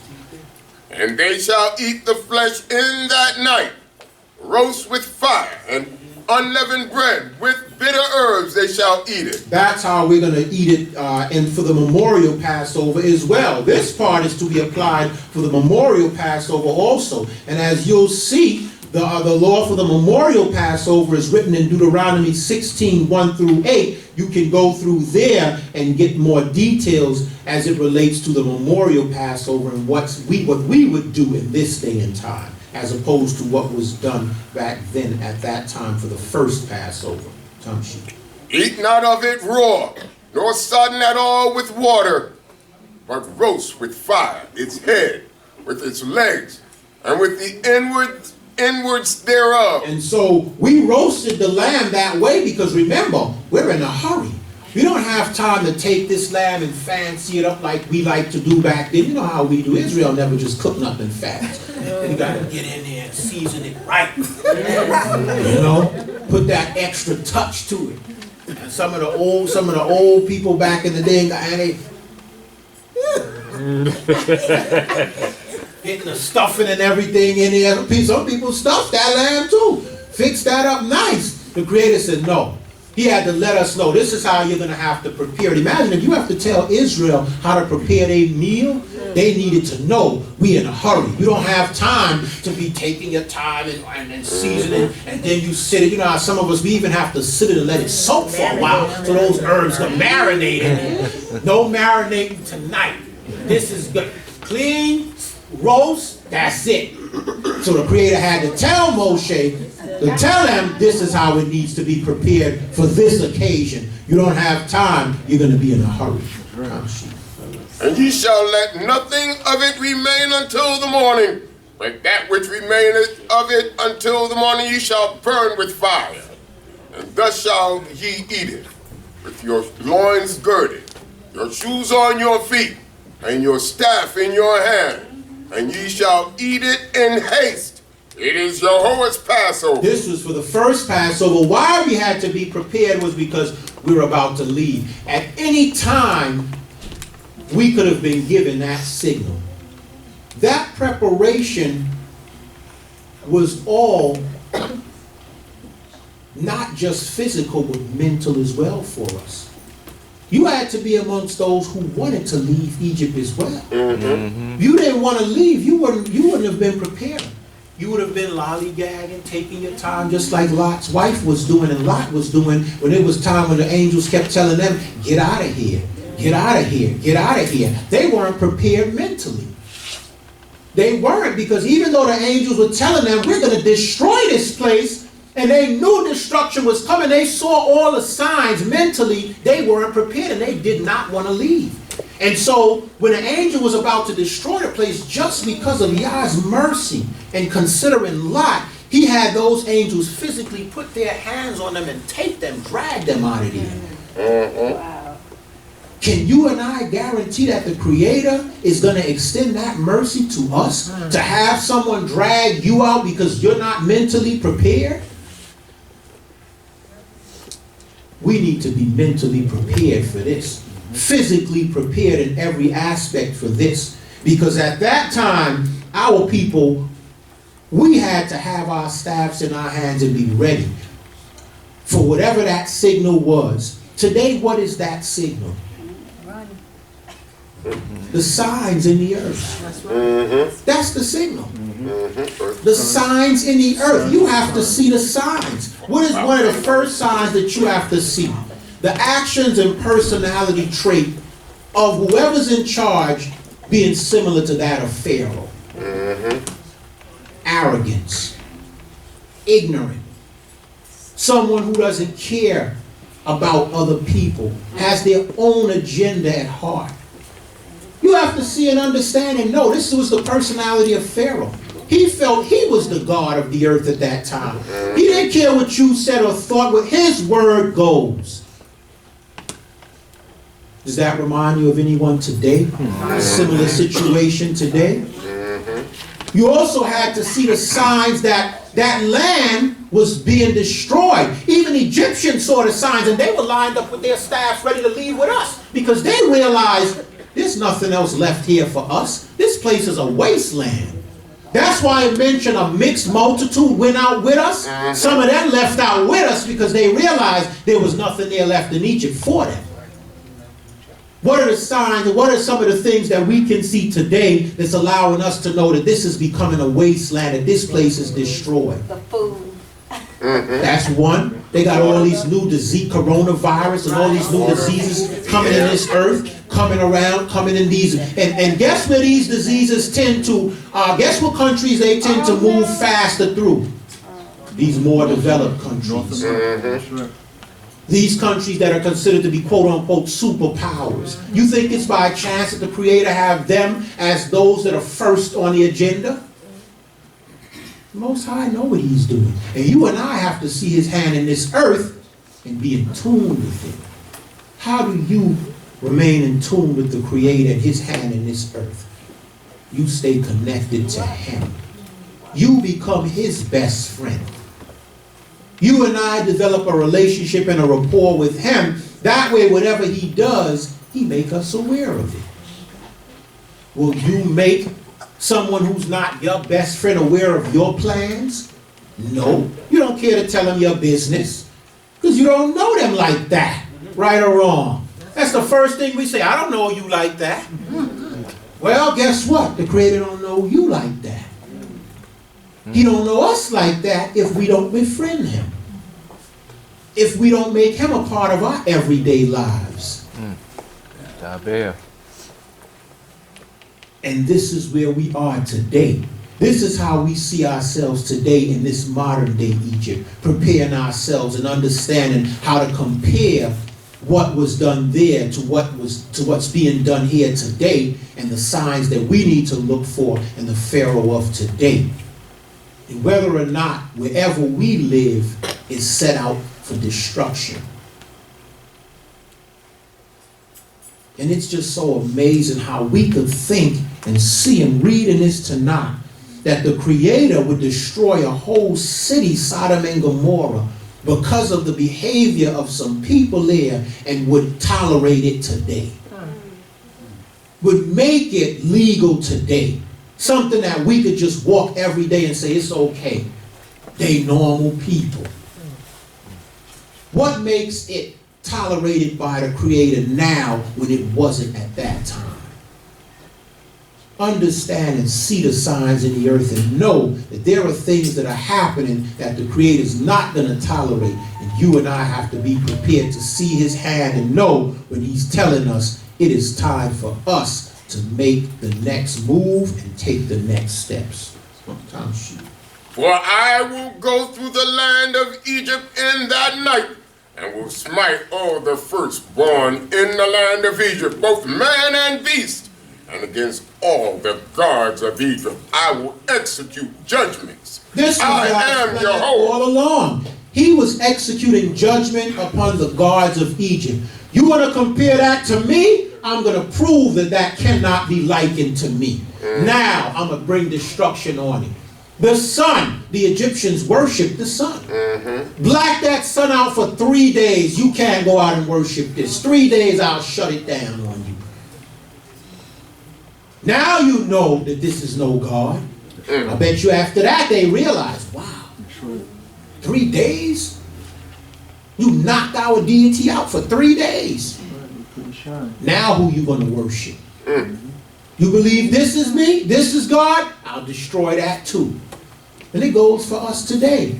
We many times idolize things that we don't call it a God where we bowing down to it, but we idolize it because we pursue it in such a manner. Money, wealth, all of these things, we pursue it so hard as if this is a God, and we put so much of our energy into it that we don't even do the same for Yah.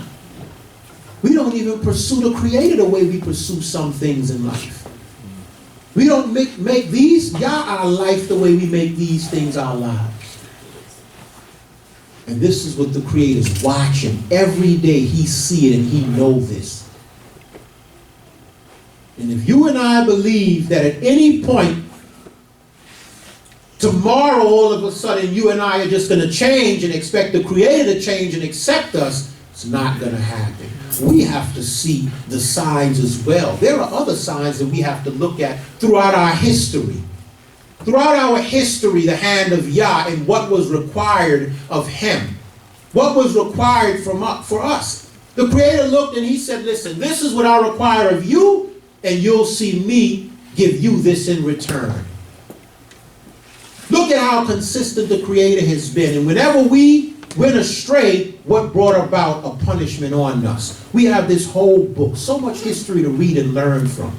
And today, yet, we find ourselves questioning little things. Well, what about this? Or what about that? There's so much here, and you still asking, what about? We're still trying to figure out and put this puzzle together. We're doing this because we have time to do this. We're doing this because our backs aren't up against the wall. I bet you if a situation developed tomorrow that forces us to do this, we'll be doing it. Why do we always have to find ourselves in a place where our backs are up against the wall before we turn to the Creator wholeheartedly the way we should? And it's been something that we've been doing for years. It's our track record. Things have to be real tough before we get the message. And so here it is. That's why the Creator said, only a remnant is going to return. They're all not going to get it. There are going to be those who will get it, and that's the group that I want with me when I make my move. Just like you and I feel, we have a circle of friends that we keep, and some people we don't let in our circle. That's the same circle of creators setting up. Do we want to be in y'all's circle? I'm sure.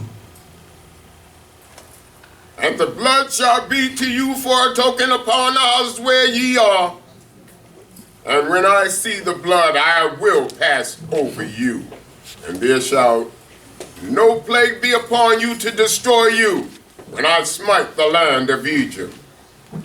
And this day shall be unto you for a memorial, and ye shall keep it a feast to Jehovah throughout your generations. Ye shall keep it a feast by an ordinance forever. 7 days shall ye eat unleavened bread, howbeit the first day ye shall put away leaven out of your houses. For whosoever eateth leavened bread from the first day until the 7th day, that soul shall be cut off from Israel. And in the first day there shall be to you a holy convocation, and in the 7th day a holy convocation. No manner of work shall be done in them, save that which every man must eat. That only may be done by you. And so here now the Creator is speaking of the memorial Passover as well, what needs to be done, how we are to observe the memorial Passover. He said the first day shall be a holy convocation, and the 7th day we're to eat unleavened bread for 7 days. Which we do. Exactly, and this is to be held in memory of this very same event which took place when we left the land of Egypt. We had not the power to deliver ourselves. Right. We had to rely on Yah to deliver us. And if you think about it and consider those things or the meal that's required for the Passover season, it's all to commemorate this event and what took place as well. The bitterness, the bitter herbs, the bitterness that we faced in Egypt. The torture and being punished and afflicted by the Egyptians. And the fact that we had to eat unleavened bread for 7 days, this was called the bread of affliction.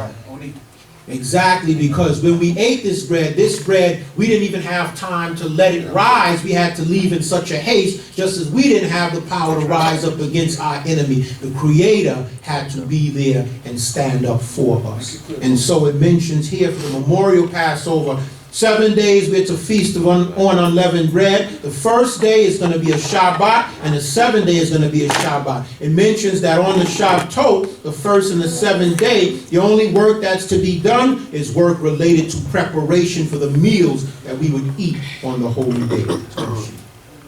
And ye shall observe the feast of unleavened bread, for in this selfsame day have I brought your host out of the land of Egypt.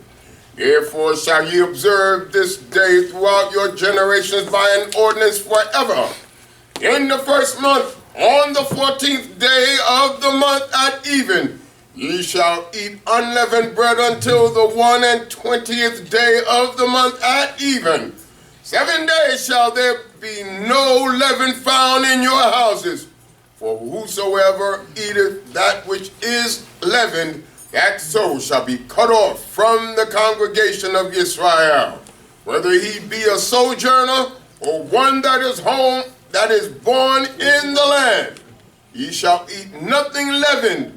In all your habitations shall ye eat unleavened bread. One law for everyone. The sojourner, the stranger, everyone. No one can come into our midst and we say, well, he or she don't really know, so we're going to give them a pass. Nobody's getting a pass here. This is what the Creator is teaching and telling us. And this is our law as it relates to everything when you come into our land. You have to do as we do, follow the same law that we follow, serve the same power that we serve. Then Moses called for all the elders of Israel and said unto them, draw out and take you lambs according to your families, and kill the Passover lamb. And ye shall take a bunch of hyssop and dip it in the blood that is in the basin, and strike the lintel and the two side posts with the blood that is in the basin. And none of you shall go out of the door of his house until the morning, for Jehovah will pass through to smite the Egyptians. And when he seeth the blood upon the lintel and on the two side posts, Jehovah will pass over the door, and will not suffer the destroyer to come in unto your houses to smite you. And so the elders, there was a meeting held by Moshe with the elders, so that the elders would be those that would go amongst the people and spread this word, and ensure that every home was following the law and the rules that Moshe set out in preparation for us leaving Egypt. So Moses told the elders, listen, this is what has to be done. Make sure every family, every home puts the blood on the lintel of their doorpost. This is how they're going to slay the lamb. These are the rules. And so the elders would go around and check the homes. Make sure your home has this. Hey, that home doesn't have the blood on the lintels. Put it on there. Make it visible. The elders were the ones who took this message throughout the nation and to all the people to ensure that everyone did as commanded. And ye shall observe this thing for an ordinance to thee and to thy sons forever. And it shall come to pass, when ye be come to the land which Jehovah will give you, according as he hath promised, that ye shall keep this service. And it shall come to pass, when your children shall say unto you, what mean ye by this service? That ye shall say, it is the sacrifice of Jehovah's Passover, for that he passed over the houses of the children of Israel in Egypt, when he smote the Egyptians and delivered our houses. And the people bowed their head and worshipped. And the children of Israel went and did so, as Jehovah had commanded Moses and Aharon, so did they. We cannot keep our children in the dark and not make them aware of our history and what took place. And so the Creator is reminding and telling us, listen, you have to tell your children. Let them know what this is about. We don't just have Passover and we're doing everything and they're looking around like, what is that? Why are they doing that? Why are they slaughtering a lamb like this? This is why when the lamb is being slaughtered, we have the Yeladim around. We're having conversations, different groups. You notice sometimes Mesharet Yaakov had a group of the Yeladim there, talking to them, explaining it. This is law. We're supposed to do this. The Creator commands us to tell them. And so we have to ensure that they're aware, that they understand every detail of what's going on throughout this season. And as they grow, the very same things that we're doing, they're going to pass it along to their children. And this has to be something that happens from generation to generation. This is what Yah has commanded that we do. And it came to pass at midnight that Jehovah smote all the firstborn in the land of Egypt, from the firstborn of Pharaoh that sat on his throne unto the firstborn of the captain. No matter how powerful Pharaoh was, his child wasn't saved. And all the firstborn of cattle. And Pharaoh rose up in the night, he and all his servants, and all the Egyptians.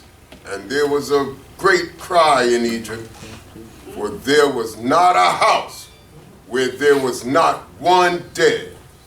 And he called for Moses and Aharon by night and said, rise up, get you forth from among my people, both ye and the children of Israel, and go, serve Jehovah, as ye have said. Take your flocks and your herds, as ye have said, and be gone. And bless me also. Bless me also. Everybody, get out of here. I don't want any of you here. He don't want to see any of us. They're afraid that this can happen to anyone now that the firstborn is dead. Death can come to any one of them at any time. He just wants us to get out of there. Take everybody and leave. Bless me also. But this power that you have, he's definitely more powerful than I am. And anything that I know of, I'm sure. And the Egyptians were urgent upon the people. They were urgent. They were forcing us out. That's right. To send them out of the land in haste. For they said, we are all dead men. And the people took their dough before it was leavened, their kneading troughs being bound up in their clothes upon their shoulders. And the children of Israel did according to the word of Moses. This was one commandment that we followed. They did. They asked of the Egyptians jewels of silver and jewels of gold and raiment. And Jehovah gave the people favor in the sight of the Egyptians, so that they let them have what they asked, and they despoiled the Egyptians. We find ourselves in a similar situation today in many of these lands. The Creator has given us opportunities to take things from these countries that we're in. A good education. Prepare your children. Put them in college. Have our children go and learn in these systems. Because as a nation, when we return, we're going to have skills that we apply to our nation to help us grow and develop. We're going to need doctors. We're going to need lawyers. We're going to need individuals who are skilled in accountants. We're going to need people who can build. We're going to need architects, engineers. We're going to need them to rebuild this nation. And so we have to utilize and take advantage of these opportunities. Help your child find their skill and their place. Don't just have our children coming and thinking that they can just eat and sleep and exist without learning anything or contributing to this return in some way. Right. These are the jewels of silver and jewels of gold that we're picking up and collecting today. This is how we're taking it from these lands that we're in today. And the Creator has made it possible just as He made it possible then. Amen. You say that. He's making things possible for us today. And we have to take advantage of them. If we don't take advantage of them, we're wasting our time. Right. Teacher. Wow. We're wasting time. It's powerful. And the children of Israel journeyed from Ramses to Sukkot, about 600,000 men on foot, beside children. And a mixed multitude went up also with them, and flocks and herds, even very much cattle. And they baked unleavened cakes of the dough which they brought forth out of Egypt. For it was not leavened, because they were thrust out of Egypt, and could not tarry. Neither had they prepared for themselves any victual. Now, the time that the children of Israel dwelt in Egypt was 430 years. And it came to pass, at the end of 430 years, even the self-same day, it came to pass that all the host of Jehovah went out from the land of Egypt. Jehovah, our power being the power of His word. Yah said, this is the time frame, that very time frame, the exact moment, no later, no time before. This is the power that we serve. When He says something, it happens just as He says. And the Creator ensured that we left, all of us, we left out of there with everything that was ours and more. It was a night of watching unto Jehovah for bringing them out from the land of Egypt. This same night is a night of watching unto Jehovah for all the children of Israel throughout their generations. This is a season of watching for us. We have to have our eyes, ears open, paying attention to what's going on, seeing and knowing the times and the signs so that we can be prepared to leave or take the next step when the Creator make us aware that He's doing something else in this earth. And if we, as the Creator's hand, take effect in this earth, we have to be aware of it, stay connected to Him, so that we see what He does and when He does it. And Jehovah said unto Moses and Aaron, this is the ordinance of the Passover. Right. There shall no alien eat thereof, but every man's servant that is bought for money. When thou hast circumcised him, then shall he eat thereof. A sojourner and a hired servant shall not eat thereof. In one house it shall be eaten. Thou shalt not carry forth aught of the flesh abroad out of the house, neither shall ye break a bone thereof. All the congregation of Israel shall keep it. And when a stranger shall sojourn with thee, and will keep the Passover to Jehovah, and all his males be circumcised, and then let him come near and keep it. He shall be as one that is born in the land, but no uncircumcised person shall eat thereof. One law shall be to him that is homeborn, and unto the stranger that sojourneth among you. Thus did all the children of Israel, as Jehovah commanded Moses and Aharon, so did they. And it came to pass the selfsame day that Jehovah did bring the children of Israel out of the land of Egypt by their hosts. This law is very plain, and the Creator reiterated this because we need to be clear and aware of this law concerning the Passover. The Creator says that no alien can just come and eat thereof. No one who's just passing through can just look, let me stop in and have some of their meal and then I can go about my business. Not that. The Creator's saying, if you're a stranger or someone of that sort, we have to, one, ensure that they're circumcised before they can eat the Passover lamb. Also ensure that this is somebody that's not going to just come in and out and treat our holy day and holy season anyhow. They have to follow the same law and rules that we follow. And this is why this is reiterated, because this is serious business. It is not to be taken for granted. And this is why sometimes you see there are certain announcements that are made amongst the males, and we talk to the brothers in private and ensure certain things are in place. This is why. This is also why for some of these holy days, even the Cohane and the leadership says these meals aren't to be taken to your homes and eaten. This is why, out of respect of the law and respect for what we've been commanded by the Creator to do, and complying with these holy days and the season as well. And Yah spoken to Moshe, saying, Sanctify unto me all the firstborn. Whosoever openeth the womb among the children of Israel, both of man and beast, it is mine. And Moshe said unto the people, Remember this day in which he came out from Egypt, out of the house of bondage. For by strength of hand, Yah brought you up. I brought you out from this place. And there shall no leaven in bread be eaten. This day ye go forth in the month of Abib, and it shall be, when Yah shall bring thee into the land of the Canaanite, the Hittite, the Amorite, the Hivite, the Jebusite, which he swore unto thy fathers to give them, a land flowing with milk and honey, thou shalt keep this service in this month. 7 days thou shalt eat unleavened bread, and in the 7th day shall be a feast to Yah. Unleavened bread shall be eaten throughout the 7 days, and there shall no leaven in bread be seen with thee, neither shall there be leaven seen with thee in all thy borders. And so what is very important here is, as it begins, it says, Sanctify unto me all the firstborn, whatsoever openeth the womb among the children of Israel, both of man and of beast, is mine. Because remember, the firstborn, the lives of all the firstborn amongst Egypt, the Egyptians that it was taken. They lost, all the firstborn Egyptians lost their lives. And the firstborn owed the Creator their lives, which is why the Most High said, the firstborn belonged to me. I spared your lives in a time when all the firstborn, the lives of the firstborn was being taken. And so he's saying, you need to show me some gratitude. Sanctify all the firstborn. Make them holy. Because they were spared.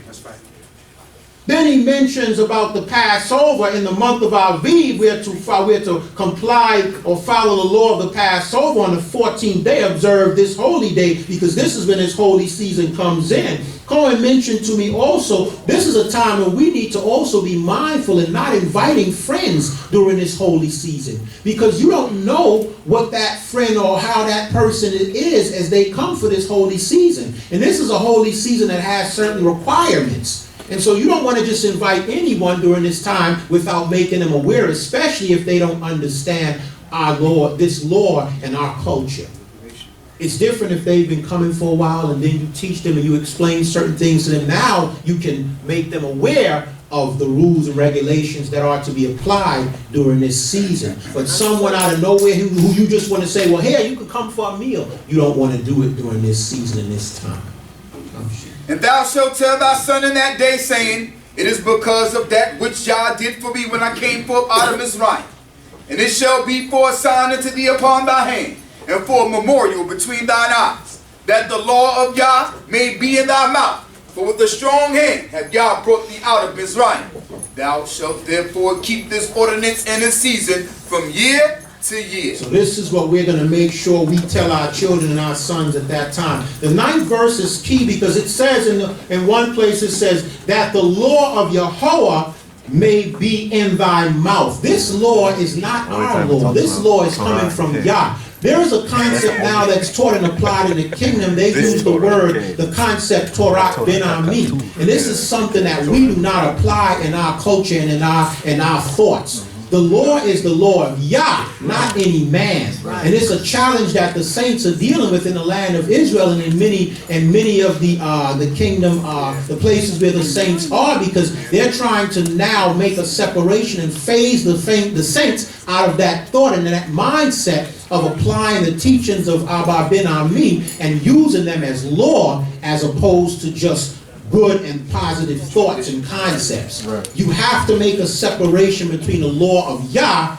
and just good words and thoughts and concepts that are taught or given by men or people. And it shall be, when Jehovah shall bring thee into the land of the Canaanite, as he swore unto thee and to thy fathers, and shall give it thee, that thou shalt set apart unto thee, unto Yah, all that openeth the womb, every firstling that is a male, which thou hast coming of a beast, shall be Yah's. And every firstling of a kamor thou shalt redeem with the land. And if thou wilt not redeem it, then thou shalt break its neck. And all the firstborn of man among thy sons shalt thou redeem. And it shall be when thy son asketh thee in the time to come, saying, what is this? That thou shalt say unto him, by strength of hand, Yah brought us up out of Egypt from the house of bondage. And it came to pass, when Pharaoh will hardly let us go, that Yah slew all the firstborn in the land of Egypt, both the firstborn of man and the firstborn of beasts. Therefore, I sacrifice to Yah all that openeth the womb, being males, but all the firstborn of my sons I redeem. And it shall be for a sign upon thy hand, and for a frontness between thine eyes. For by strength of hand, Yah brought us forth out of Egypt. This is very important what was just mentioned, because all of our males need to understand and know how this law is applied in our culture. It says here that the firstborn, every firstborn male belongs to the Creator. The firstborn male amongst animals that are unclean is to be redeemed. We're to replace it with a clean animal that can be sacrificed. The firstborn amongst every male is to be redeemed. We're to pay a redemption fee as a replacement, so that that male, that human being isn't sacrificed, because our Lord doesn't promote human sacrifices. And so this is what the Creator is saying to us. And then he also says that, and it shall be when thy son asketh, because the young boy might say, well, what this mean? What this is about? Well, what you talking about? I'm a firstborn and I have to be sacrificed and redeemed and all of this. You have to explain to him. This is why. When we left Egypt, all the firstborn lives were taken. You ought to be thankful that your life is taken. And so, as a reminder, this here is thought that this is you showing your gratitude to the Creator that he spared your life, and in sparing your life you have to pay a redemption fee to the Creator and thanking him for sparing your life as a firstborn male. This is our culture. We have to understand and teach our children this. Make them aware of what this is about. This is no hocus pocus business, but explain clearly and thoroughly to them so that growing up they know, oh wow, this is why. And the Creator says it here. This is a law he's telling us. Make sure you tell them, and don't just have them in the dark looking around while we doing all these ceremonies and rituals that's looking all weird to them, and they trying to figure out what they're doing. What is this about? Your father, our fathers taught this to us. Cohane Shapney, I can tell you, his Abba explained this to him thoroughly. And this is why our youth, we explain it to them as well. Giving all thanks and praise to the Holy and making us aware of His law, His mercy towards us, this opportunity to be here today, to learn and understand this law and our culture. Blessed be the name of Yah, our Creator and our power. May Yah, our King and our Creator, grant each and every one of you a special blessing, according to the words of this blessing found in Numbers, the 6th chapter and the 24th verse. For it is Yah who have the power to bless. I'm only uttering the words. May He bless you according to the words of this blessing. Yivarek ka Yehovah v'yishmerecha. Ya'ir Yehovah panayo aleka v'yikuneka. Yisa Yehovah panayo aleka v'yasim leka. Shalom. Yehovah bless thee and keep thee. Yehovah cause His face to shine upon thee and be gracious unto thee. Yehovah lift up His countenance upon thee and give thee peace. Hallelujah! Hallelujah! Hallelujah! Hallelujah! Hallelujah! Hallelujah! Hallelujah! Hallelujah! Selah. Continue on with Kim. Have a hearty appetite.